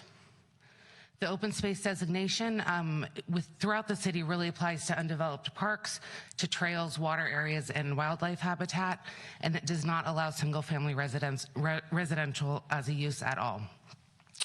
The current single-family home is considered legally non-conforming, so basically no changes can be made to the house unless it's minor repairs or maintenance. We did speak with the Parks and Recreation Director, and the city has no plans to acquire this land for open space, and there are no trails planned across the property. The proposal is exempt from CEQA, the California Environmental Quality Act, but any future development projects would be subject to CEQA specific to that project. It's recommended that the City Council adopt the resolution approving the general plan map amendment and introduce the ordinance amending the zoning map to designate the property at 125 Wingate as RS6 single-family residential. I'm available for any questions. Thank you. Thank you, Andrea. I just had one quick question. Does this trigger like a further review of other parcels to see if something is messed up someplace else? That's a great question. We have looked, generally speaking, open space parcels are quite a bit larger than this one. I think I have a map. You can see here the green parcels are quite a bit larger. We have not looked on a case-by-case basis, but have kind of spot checked throughout the map and have not found anything else. We think this is probably kind of a fluke and a one-off, but again, as we go through and check, as development projects come, we would definitely be checking both and making changes if there were inconsistencies. However, this is the only one as far as we know. Yeah, actually, just as an aside, and you guys decide whether or not it makes sense, it's almost like it might be worth looking at any small open space parcels to see if, because that's what's characteristic of it, right? Because you said normally they're much bigger. Correct. Any other questions from the dais? Are there any members of the audience that would like to address the council on this matter? I don't have any cards. Seeing none? Well, you're welcome to address us, and if you could do us a favor of filling out a card after you're done. The applicant? We'd still love to have a card, but yes, go for it. Ron Starica, 125 Wingate Avenue. Based on your agenda tonight, this should be a very simple decision. This is basically a mistake made by the planning department back in 2009. I purchased the property at the time as an R1, built the house, and it wasn't until about 4 months ago that I noticed there was a strange green color on my lot, which designated open space. Went to the planning department and was told, yes, it was open space. And they also told me that there was no need for the city to inform me that there was a change to my zoning type. I hope you recognize this was indeed a mistake. It devalues my property considerably as open space. And I would hope you consider, if I am correct, that if the city does not need to specifically inform a property owner of a change of zoning, that the city consider to do that going into the future, because it was quite a shock to see that change. So whether it be up zoning, down zoning, or whatever, it shouldn't be just the responsibility of a property owner to review amendments to the general plan to determine what their zoning is changing from. So that would be my only suggestion, and I hope you consider this a correction to an error done 10 years ago. Thank you. Thank you, and I will say, on behalf of the city, apologies for doing that, because you're right, it was a mistake, and that actually raises a good question about, from a process point of view, why, if we don't, why wouldn't we send out notices to any property owner about a change of the designation of their zoning? And I think that's also a point of why we think this was a mistake. As far as the general plan update and zoning update went, we had a lot of public outreach and attendance for that and comments on that. If we as a city were going to specifically change the zoning on one property, we would of course let the property owner know, and I don't know that that's ever happened in the past. So I think the fact that he was not noticed individually probably goes to the fact that it was a mistake and just carried over. Any large-scale zoning changes, we would definitely do that outreach. And not to thank you, Andrea. Not to belabor the point, but hopefully now that we have a GIS system where all this stuff is electronic, that the next time we do a general plan update, there ought to be a way to sort of dump the data ahead of time, dump the data afterwards, and anything that's changed, say, okay, tell the property owner. Right. Or double check it. Yeah. So, other comments or questions from the dais? I move to close the public hearing. Is there a second? I'll second. Crystal, would you call the roll, please? Councilmember McDowell? Yes. Councilmember Rack? Yes. Councilmember Collins? Yes. Councilmember Obert? Yes. And Councilmember Palmer Lohan? Yes. All right. Any further comments or questions, or if not, would somebody like to make a motion? I move to adopt Resolution 2019-91, 91. a resolution of the City Council of the City of San Carlos approving a general plan land use map amendment at 125 Wingate Avenue, APN 050-321-280 to a land use designation of single-family residential. Is there a second? I'll second. There's a motion and a second. Any discussion, commentary? Hearing none. Crystal, would you please call the roll? Councilmember Rack? Yes. Councilmember Obert? Yes. Councilmember Palmer Lohan? Yes. Councilmember Collins? Yes. And Councilmember McDowell? Yes. All right. That motion passes. We will move on to 11B. Consider. I think there's one more for 11A. There's two on my thing. Yes, there's that ordinance. How I about need to do the ordinance. There is. So I move to introduce ordinance number 1557. 1557, An ordinance of the City Council of the City of San Carlos approving a zoning district map amendment to correctly designate the existing property at 125 Wingate Avenue, APN 050-321-280 as a single-family residential RS6. Is there a second? Second. Motion to the second. Any commentary? Crystal, please call the roll. Councilmember Collins? Yes. Councilmember Palmer Lohan? Yes. Councilmember McDowell? Yes. Councilmember Obert? Yes. And Councilmember Rapp? Yes. Okay, those items pass. And Ron, you missed my mistake. You left Adam to fix it.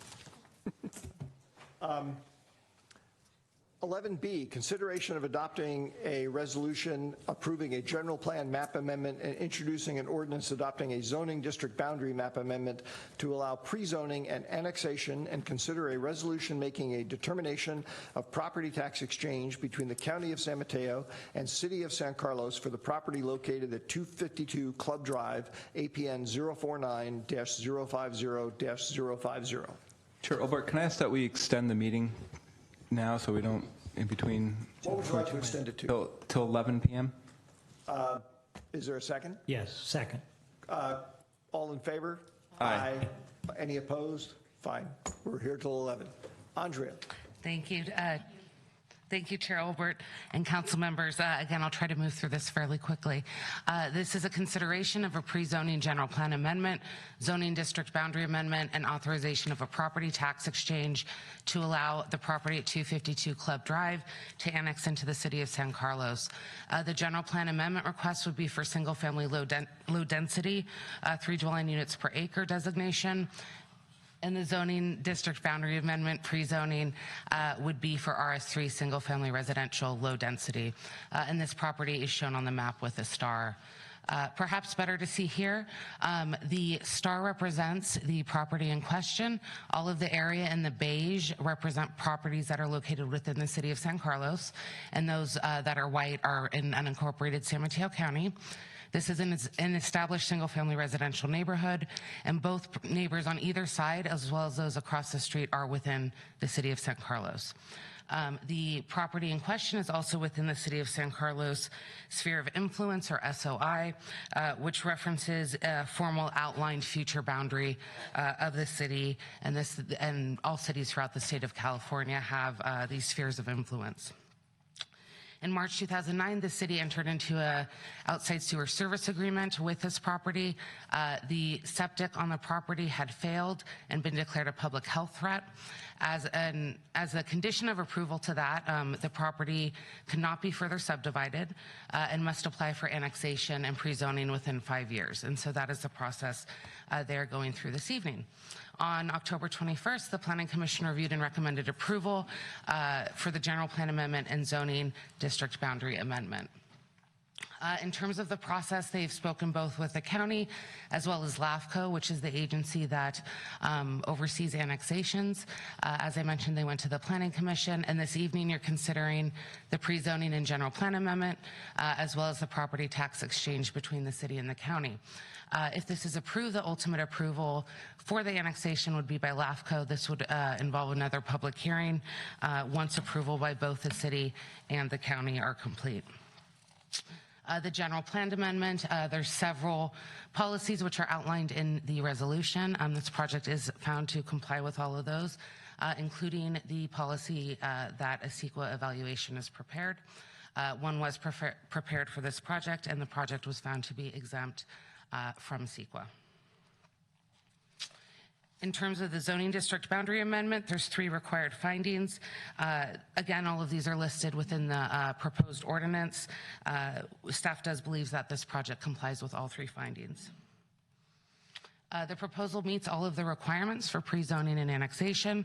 And as part of determining this, staff also hired a consultant, RSG, to perform a fiscal impact analysis. That analysis found that there are no reoccurring costs to the city, that there'll be a small annual revenue increase, and there could be a property tax increase in the future if the property ever sells on the open market. The property tax distribution framework is similar to previous tax agreements between the city and county. And while the city will receive an incremental increase, The revenue will remain neutral on any impact in terms of general fund or additional services. So the Planning Commission did recommend that the City Council adopt a resolution for the general plan amendment and introduce an ordinance for the zoning ordinance amendment. And then it is also recommended that the City Council adopt the property tax exchange agreement between the City and County of San Mateo in association with the annexation. I'm available for any questions, and we also have Susie Kim here from RSG, who is the firm who did our fiscal impact analysis. Thank you. Thank you, Andrea. Ron? Yes, thank you, Mark. Andrew, just one question. Do you by chance know how big the lot is? I apologize. Yes, it is 7,248 square feet. So it wouldn't be able to be subdivided anyways under our current. Is it on a slope? It is, yeah. Okay.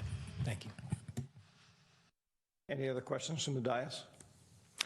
Is there anybody from the public who would wish to address the council on this item? Perhaps the property owner, if the property owner is here? Okay. I'll entertain a motion to close the public hearing. I move to close the public hearing. Second. There's a motion and a second. All in favor of closing the public hearing, say aye. Aye. Aye. Aye. Any opposed? Okay, the public hearing is closed. If there aren't any further comments or questions, I'll entertain a motion. I move to adopt Resolution 2019-92, a resolution of the City Council of the City of San Carlos adopting a general plan map amendment for the property located at 252 Club Drive, APN 049-050-050, to a land use designation of single-family, low-density, 3 DU per acre. Second. There's a motion and a second. Laura seconded it. Any discussion? Hearing none. Crystal, would you please call the roll? Councilmember Palmer Lohan? Yes. Councilmember McDowell? Yes. Councilmember Rack? Yes. Councilmember Collins? Yes. And Councilmember Obert? Yes. Would somebody like to make a motion about the next item?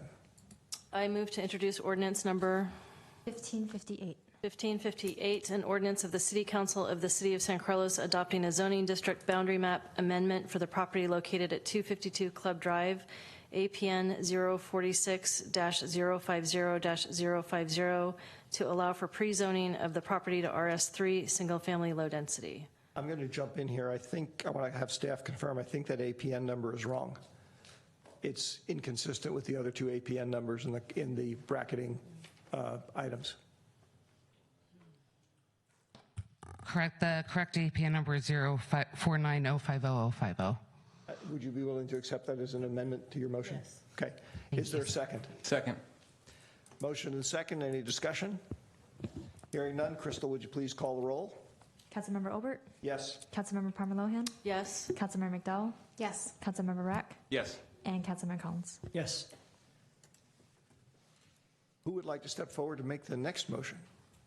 I move to adopt Resolution 2019-93, a resolution of the City Council of the City of San Carlos making a determination of property tax exchange pursuant to provisions of Chapter 282, Section 59, Part .05, implementation of Article 13A of the California Constitution, commencing with Section 95, Division 1 of the Revenue and Taxation Code for the property located at 252 Club Drive, APN 049-050-050, minus the oh gosh part. Sorry about that. Second. Second.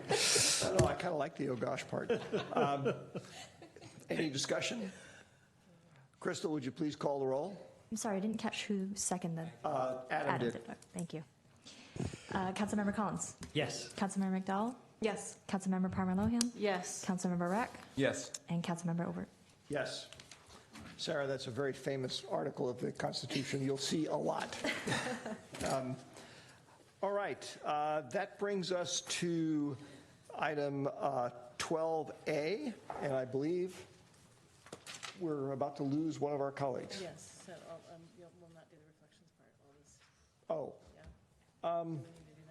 But actually, if you have some reflection, it would, fine. I don't. Oh, then we'll do the reflections after. Okay. And we promise not to reflect on you. Yeah, Okay. exactly. All reflect you. Did you want to explain to the audience why you're, because you often have done that. Yeah. Chair Olbert, before we move to the next item, out of an abundance of caution, I will be recusing myself from the discussion. Thank you, Laura. You will be missed. Tara. Hi. We'll wait till she leaves the room and then you can get started.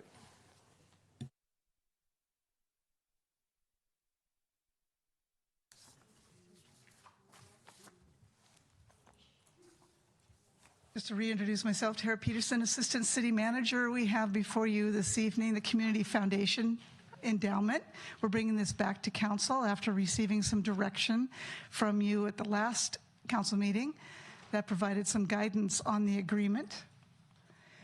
Rather than going through the entire agreement, I just thought I'd summarize quickly the changes that we've made based on council's input. We added a definition of the corpus, which is in paragraph 1, section C. We added allowable costs to the end of paragraph 1, section E. We revised the investment instructions, which is the entire paragraph 4, to allow for more flexibility in vesting of the endowment fund, to add inflation as a risk in section C, and to restrict investing in PG&E stocks. We also revised the grant requirements in paragraph 5, including the removal of the condition that the grant serve the greatest number of San Carlos residents, and referred to state and federal law against discrimination in section V. We revised the termination clause, which is paragraph 6, and we revised the allowable costs, which is in paragraph 7. We worked together with the board from the Community Foundation, and they support the changes to this draft agreement. And so for your consideration this evening, we have 2 resolutions. Both resolutions authorize the city manager to enter into this endowment funding agreement and to release $2 million to the foundation as an endowment. The first resolution also provides $30,000 for operating expenses during the startup phase. So that would be $20,000 in year 1 and $10,000 in year 2. The second resolution does not provide this additional $30,000 in funding. With that, I can answer any questions. Thank you, Tara. I want to ask my colleagues a question. Obviously, I have some cards here, but we want to give the public a chance to weigh in. I also had a few slide presentation on an idea I wanted to present, which I can do either now or after public questions. So which would you prefer? I would say let's take the public questions, unless I was going to suggest the opposite because the public may have comments on your slides. Okay. All right. I'm fine with that. All right. Crystal, can I borrow the clicker? Could you?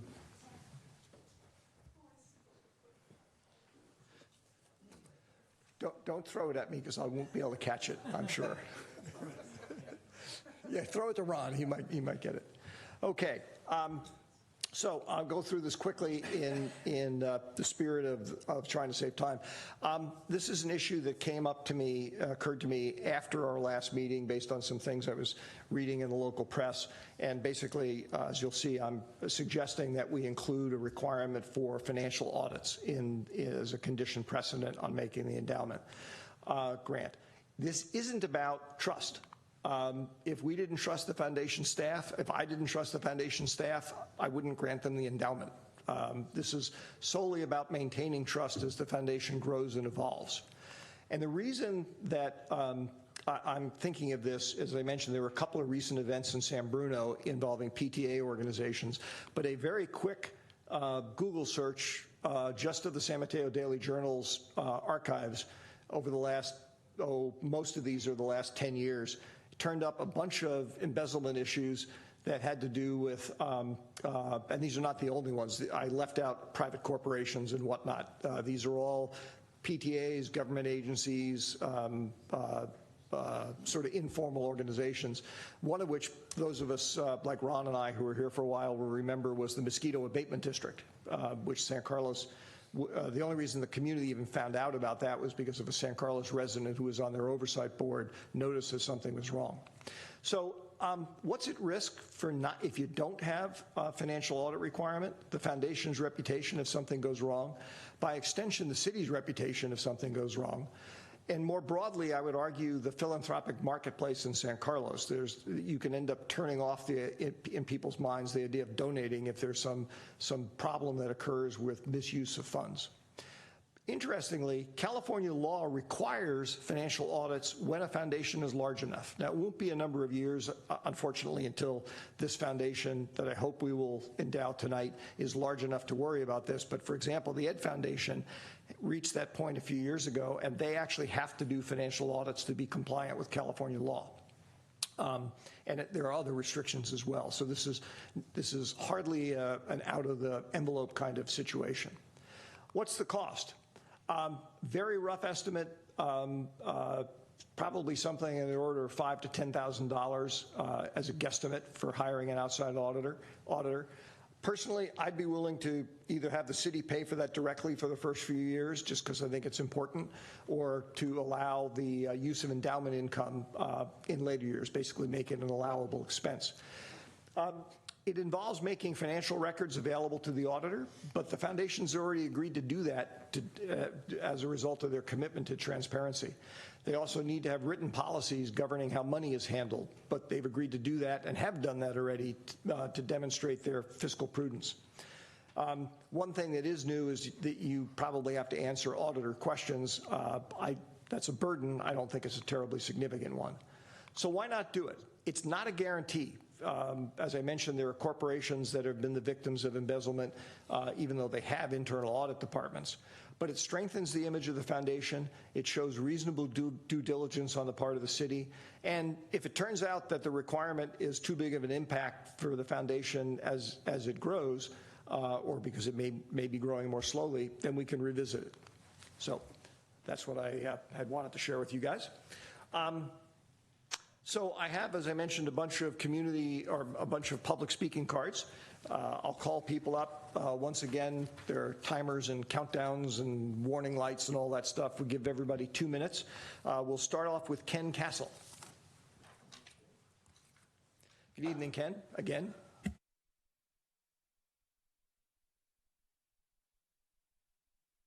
Thanks for testing our endurance for a late evening.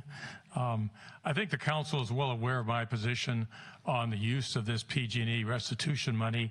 Those of you who weren't on the council in 2017, when there was simply a study session about what to do with $6 million that the city knew was coming as restitution for things connected with the pipeline issues, that was all that was spent in discussing how to carve up $6 million. And then there was no itemized, agendized item for formal vote. The next year in 2018, it was slipped into the budget. These three categories, the foundation at $2 million, the Holly Interchange at $3 million as contingency, and $1 million for the Affordable Housing Fund. I would dare to say that if you were looking at this today, based on all that's happened with fires and dangers, that not a cent was committed out of this $6 million, you'd have quite an uproar. If you are patterning this after San Bruno's foundation, which they created in 2013, understand that San Bruno got close to $170 million worth of restitution, restoration money, and all sorts of things. And in 2013, when they started their foundation, there was an agreement to put some of this money back into a community that had been devastated, had been torn apart, that was recovering from a disaster that took lives and property. We should be preparing for the disaster that might come rather than squandering this money on a bunch of categories that don't have high priority. And so you're locked into this foundation. That's unfortunate. I don't think that people here who've worked on this foundation are of any negative values, that they probably have good alternatives here. But I really think that somebody needs to revisit this whole PG&E allocation and think about what's really needed in our community now. Thank you. Thank you, Ken. Next up is Andy Vox.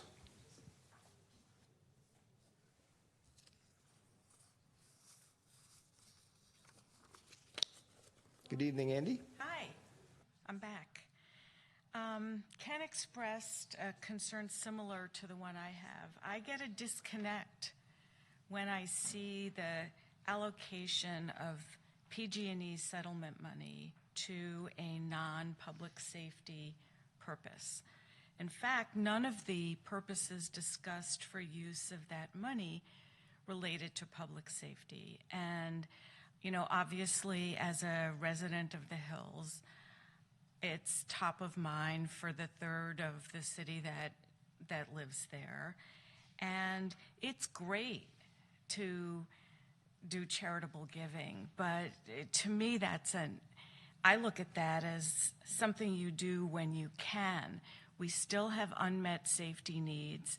And now, interestingly, and maybe a little ironically, half of them now come from PG&E and their arbitrary decision to cut off electricity to my half of the city, or third, and it's going to happen again, and we are very, very concerned. So I would ask that this be tabled until at least the PG&E discussions can be fleshed out and decisions made about what to do. I understand it's not the full $6 million. I understand $1 million off the top for litigation costs. I've been a lawyer over half my life. I get how those go. But there is a significant amount of money and a significant unmet need. Thank you. Thank you, Andy. Is Charlene Edinburgh? Good evening, Charlene. Good evening. Thank you. Oh, I'm short. I just wanted to mention there's a full moon outside. It's kind of spooky, and perhaps that goes with the fact that I was obviously busy paying attention to other things in the past few years. I was completely unaware of this foundation. So as a person who's worked in contracting and consulting and systems engineering and defining requirements, I actually had a lot of questions about this. I wondered about the money. If it's from PG&E, is it planned for potential mitigation? Is there a requirement that it should be? And perhaps this is all detailed out in the background, but how is this funding to be administered? Are there plans for public oversight, public input? Who's doing that? Are there any additional bits of information about potential future use of this money? I would agree that there are a whole lot of related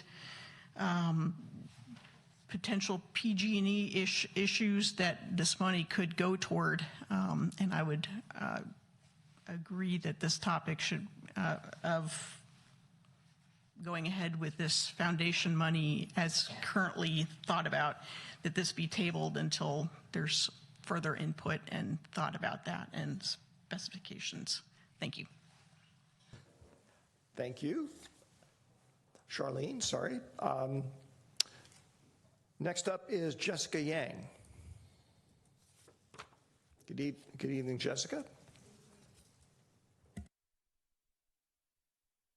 Hello, Honorable Mayor and City Council members. Thank you for having me speak again. I just first off want to thank everybody, City Council, current and past, for taking this historic opportunity and unique opportunity to invest in the future of San Carlos with this endowment. So I'm really excited to be part of this all-volunteer committee of residents. And we really also want to thank all of the community members that have provided input in our events, the nonprofit organizations that we've spoken to, as well as the service organizations who we've spoken to in the last 4 to 6 months to give us a lot of input, guidance, and support.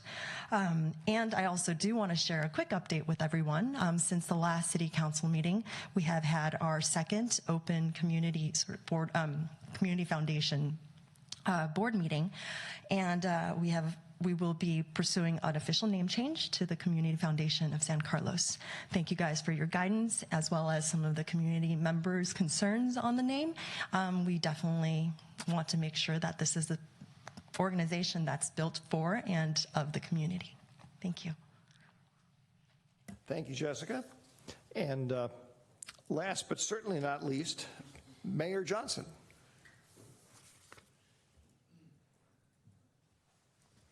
Actually, I don't know if you're last. Somebody else may come after you. So. Once mayor, always mayor, I guess. Yes, exactly. You can't escape the state. Mr. Mayor, members of the City Council, I'm Cameron Johnson. I was the chair of the steering committee that put together the Community Foundation and now serve as the vice president.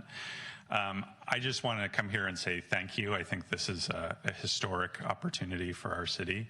This is a huge investment in the community that is going to pay dividends in better quality of life, more community connection, help to people who are in need for decades and decades to come. I think that this is going to be a really big deal for our community.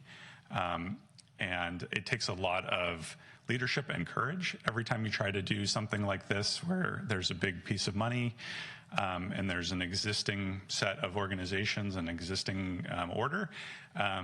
It's hard, and people have, questions and they have skepticism. And I think that the council and the staff have done a great job in helping to give feedback to the foundation and to help navigate through this process where we can get to a place where people feel confident that the money is going to be invested wisely and it's going to go to a purpose that's going to serve the community. So I wanted to thank the council. I wanted to thank the staff. The staff has been great in terms of working through all of the details and providing a lot of education to the members of the steering committee. I want to express a lot of gratitude to the steering committee. So this is 15 volunteers from our community who've spent a year on this project, and many of whom have signed up to a multi-year commitment on the board of both their time and financial support. I want to thank all of the nonprofit organizations in our community who serve our community and who have given the foundation feedback and helped make our proposal a lot better. And then I just want to thank the community themselves. Part of the reason that we are so motivated to create a foundation for this community is because it is a wonderful community with a spirit of volunteerism where people want to give back and invest in their community. And we know that we can infuse that energy into the foundation and grow this into something that has a huge, powerful impact for our community. So thank you very much. Thank you, Cameron. And it turns out you weren't last, because Brian Best would like to come up and speak. Good evening, Brian.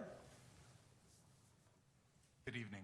Appreciate the opportunity. I want to talk just specifically about the new topic of an audit and suggest the possibility of council asking for the ability to require an audit upon its request, as opposed to an automatic requirement that we do one each year automatically. Particularly thinking our first fiscal year, assuming we were given the endowment tonight, would be 6 months of not a lot of activity, that it might just not make sense right away. In addition, I very much would like to see that council would cover the costs of that audit. As you know, we're working on a very slim budget. I actually did reach out when I heard there was a possibility, I'm former auditor, to one of the partners of my old firm. How much might this run? It's a well recognized national firm, and it would be more in the $15,000 to $25,000 range. So that's probably a high end because it's a national firm. There'll be lesser options, and we've been pretty effective in getting, less expensive options for many things, and would try to do that. But just it would be good to be able to know that if you guys do want it done, that we're not having to just stop all the remaining admin spending in order to meet our own budget requirements, which are fairly restrictive. So, thank you. Thank you, Brian, and thank you for the additional information on the costs. Is there anybody else who wishes to address the council on this item? So, discussion, commentary, motions.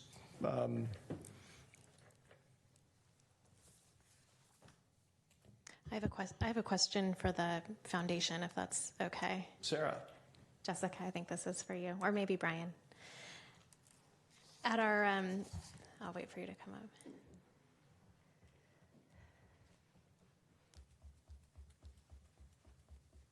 This has to do with the expenses, because I know that we have the opportunity to vote on some additional money for the foundation this evening.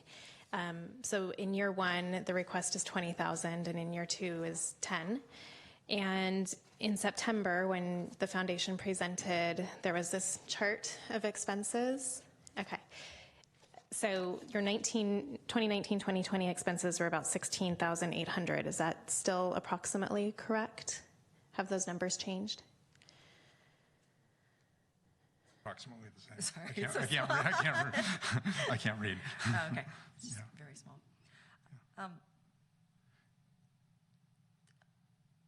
This was something.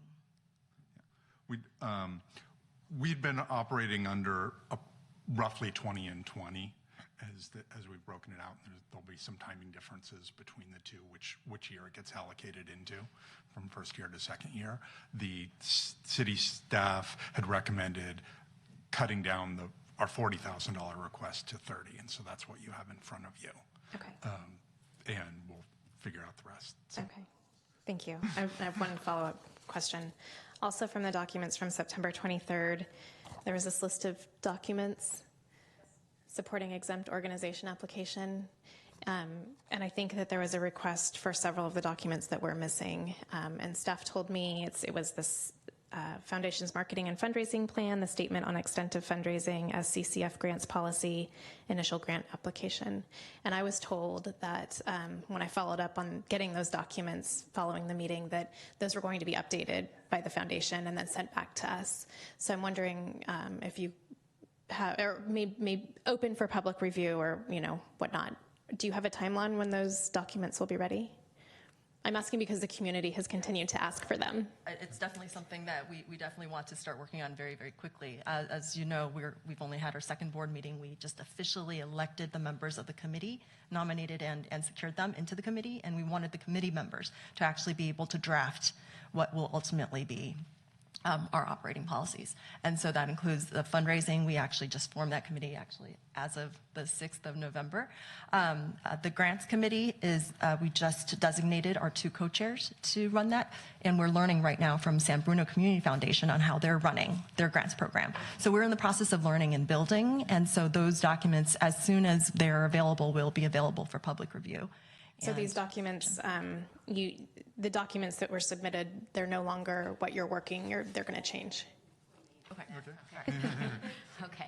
Yes, you're talking about the documents that were the attachments to the form that we sent to the IRS to request 501c3 exemptions. Yes. There is a copy in our files of the entire submission, okay, that includes the documents that you were asking for. And I would say we can make them available to you tomorrow if you like, okay? Some of them are documents that, like the bylaws and the policies that were developed. And then there are a couple of pages in there that actually I had to write to explain some things that the IRS was asking as a part of the application. Okay, I don't really consider those official documents. I consider them just kind of elaborating explanations of things. But the foundation has a full copy of the submission to the IRS, and we can make it available to you, I think. I appreciate that. Thank you. I've had a few people, since this was included in our packet in September, and then the actual documents were not included in the packet. There were just some questions about why they were missing. Was the application, the form that you sent to the IRS, was that included, or? The documents it's a 14-page monstrosity of a form. I'll follow up with you guys offline. I don't want to take any more time. Pause the discussion for a second because. Move that we extend the meeting to 11:15. Is there a second? Second. All in favor? Aye. Any opposed? No. Okay. Sorry. Continue. No, it's okay. I don't want to sidetrack the conversation tonight, but there have been requests from the community about those documents, so I will follow up with you guys. Thank you. All right. Ron. Yes, thank you. I think Sarah may have asked my question regarding the the 30,000. We had a email from a member of the public came today. I forwarded it to Jessica and Cameron, so maybe you can answer that.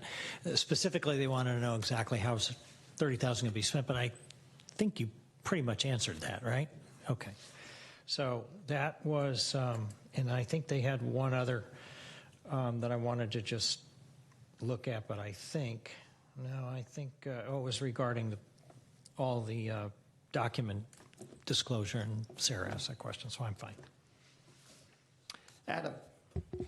So I guess I would ask the same question Ron had. Can you actually just explain how you plan to spend if we do the extra contribution of the 20,000 and 10,000, the breakdown of how that would get spent?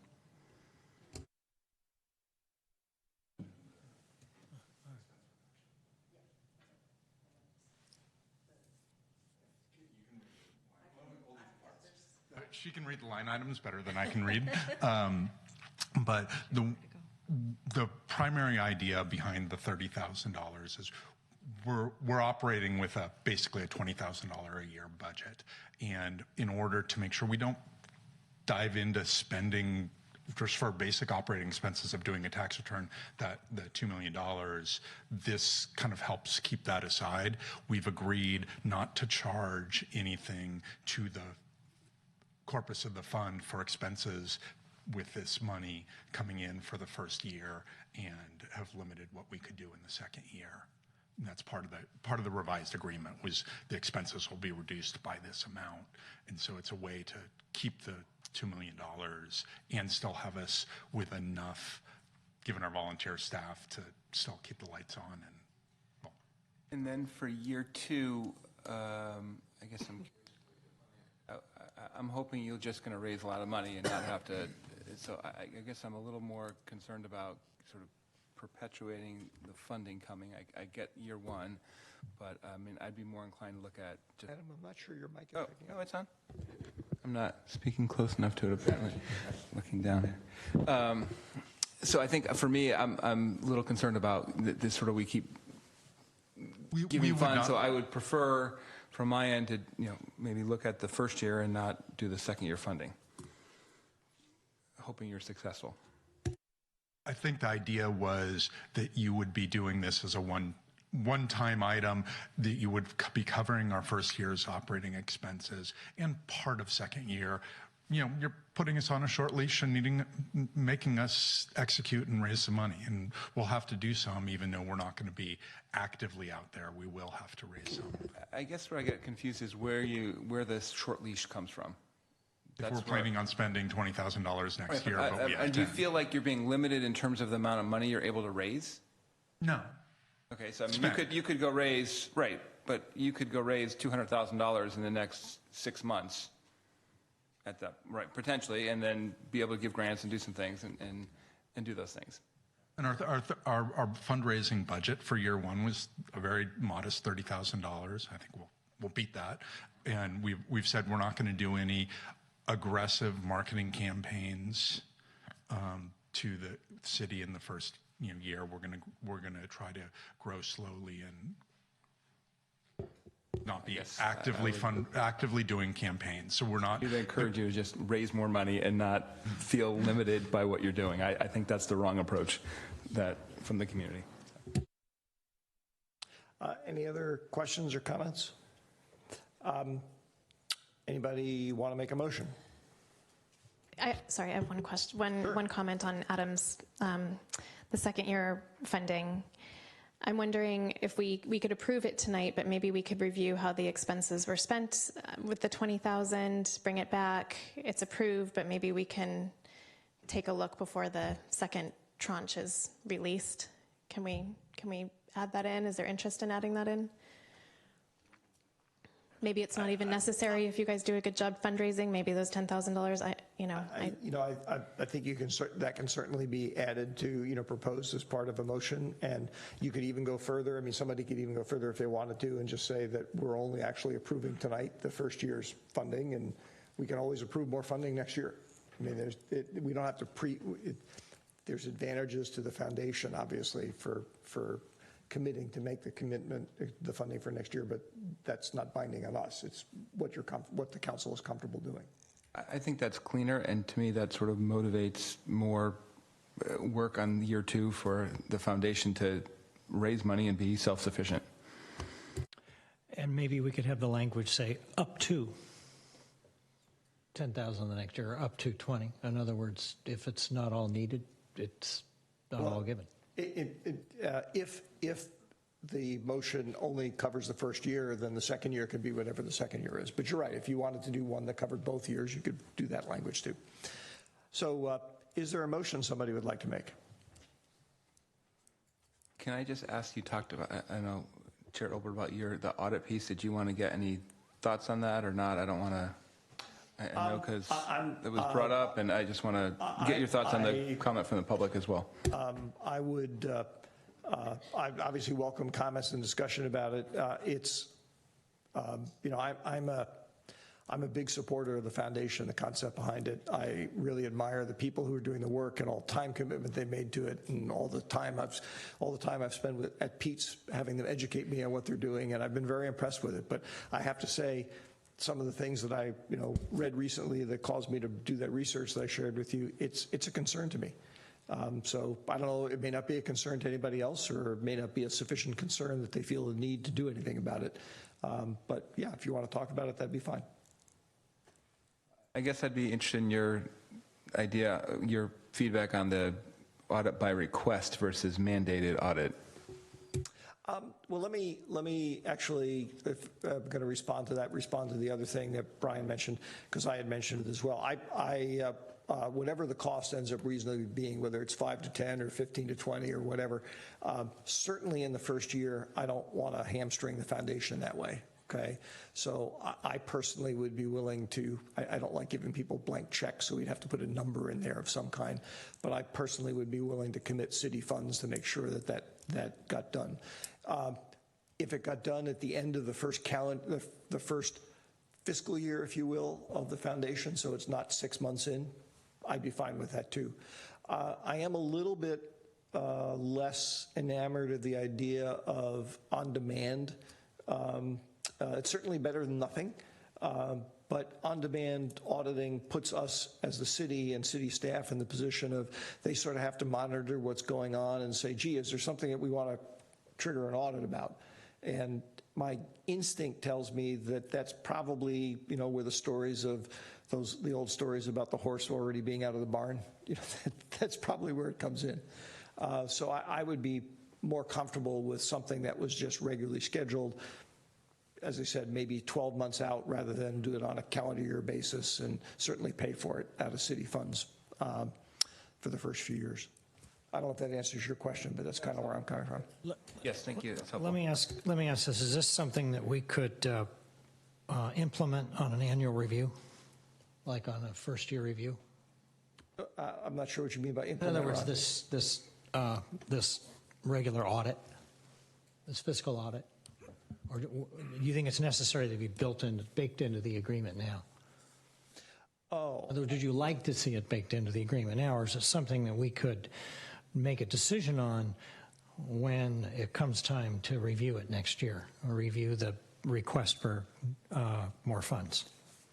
That's an interesting question, which I have to admit I didn't. Let me think about that for a second. To the extent that we just sort of, I'm going to say, did it automatically, at least to start with, to make sure that things are getting off to a good start, that's a compromise I'd be willing to do. In other words, and if I understand your idea correctly, not necessarily bake it in the language tonight, maybe bake in the language that what Brian said, that we have a right to call for an audit. Maybe it's no more than once a year or whatever. And then I guess I'm willing to take a chance that we agree to do that, and then you guys decide not to do it next year, even though I think we really should the first year out. So I'd be willing to do that. So is there a motion somebody would like to make? Find it here.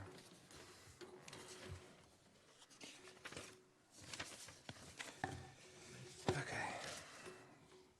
12, right? Yeah, 12A. So I move to adopt Resolution 2019-94. 94.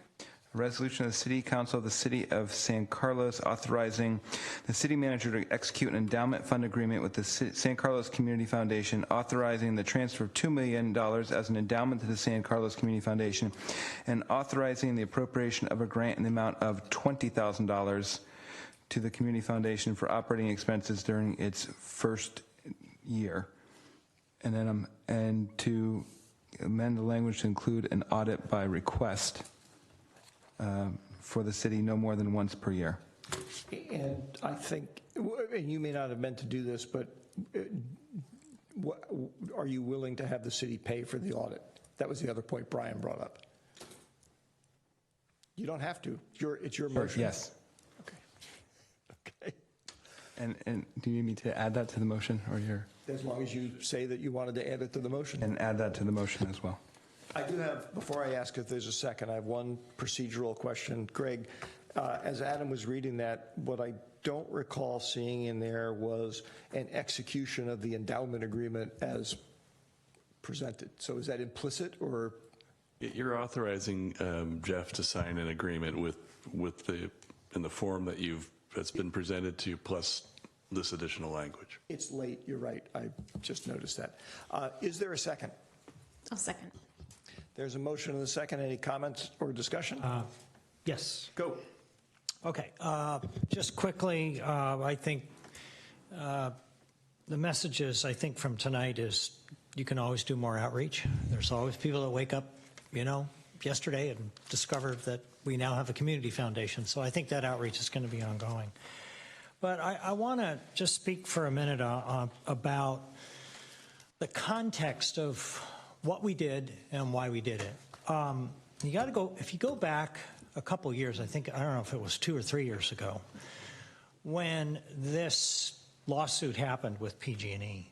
This happened because PG&E lied. They lied to us about the pipeline. They withheld information. They resisted doing repairs. They were basically dishonest about structural problems in the pipeline in San Carlos. But there was no disaster. There were no wildfires going on at that time. I don't remember anybody saying at the time that maybe we ought to take this money and plan for future disasters that might come.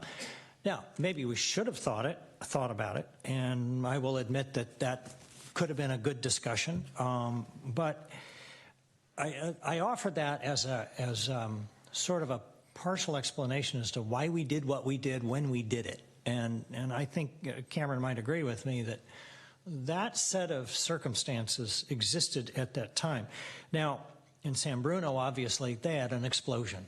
Homes were destroyed. People were killed. People were displaced. It's entirely appropriate that they did what they did, and that they did with the money what they did. Additionally, I would like to point out that we are pursuing an additional claim against PG&E for up to another $1 million, and I will be requesting that we take a good portion of that money and put it into wildfire and public safety purposes. So that's all I wanted to say about it. Sarah. Thank you. This just builds on Ron's comment, and this is a question for staff. Just because we're allocating the $2 million to the endowment, does this mean that we can't allocate $2 million to wildfire preparedness? Is that money gone and we don't have any money left? No. The settlement from PG&E is general fund money. Most of it was to reimburse the city for the time we spent. As you might recall, we hired outside experts. We had huge amounts of overtime on city staff, public safety, public works, fire folks. This was a fair settlement. To your point, last year we had an $8 million budget surplus. So we have plenty of general fund money. In fact, 95, probably greater than 95% of all public safety money is general fund money. And so you spent, I think in the last budget you allocated an additional $500,000 weed abatement and cleanup throughout the city for the purposes of wildfire. So if the council identifies a need, the funding is available in various sources, all of which are general fund money, which is exactly what the PG&E money is. It's general fund money, reimbursing the city for the general fund money we spent fighting PG&E. Adam, I know you have a comment to make. I do as well. But I think first we need to look to you to. Move that we extend the meeting until 11:20. Is there a second? I'll second. Put All some in urgency favor? behind it. All in Aye. favor? Aye. Aye. All opposed? Any opposed? Okay, fine. Adam, go. I just want to say thank you to all the volunteers for the Community Foundation for all their great work, and they've been responsive and reaching out to the community, and I wish you the best of luck, and look forward to hearing from you a year from now, if not sooner, about all your successes. So thank you. And I'll just echo that and say that I am extremely pleased that we've gotten to this point. And it's a great group of people. You're really dedicated. You're very hardworking. And your commitment shows already. And I really expect great things from you and your successors and whatnot. And once again, I'm still mad that Cameron suggested this before I did. But I'll just have to learn to live with that. So with that, Crystal, would you please call the roll? Councilmember Collins? Yes. Councilmember Palmer Lohan? No. Is recused? Yes. Councilmember McDowell? Yes. Councilmember Obert? Yes. And Councilmember Rack? Yes. That motion carries. That brings us to any additional council communications and announcements. Reflections and agenda setting. I think we're agendaed and reflected out. Staff comments on city administrative business. Nothing this evening, Mr. Chair. I will add, just as a reminder, in case anybody's actually watching us on TV, we do have a special council meeting tomorrow night that its focus is on getting community input on what steps council ought to direct staff to take to deal with our suddenly unreliable electrical power system and what that means for us as a community. So anybody who's interested, make sure that starts at 6 o'clock tomorrow, right, Jeff? Okay, 6 o'clock tomorrow in council chambers. And with that, we will adjourn early. It's always a relative term. Yes. No, it's always early. I've never had a council meeting run late. Ever.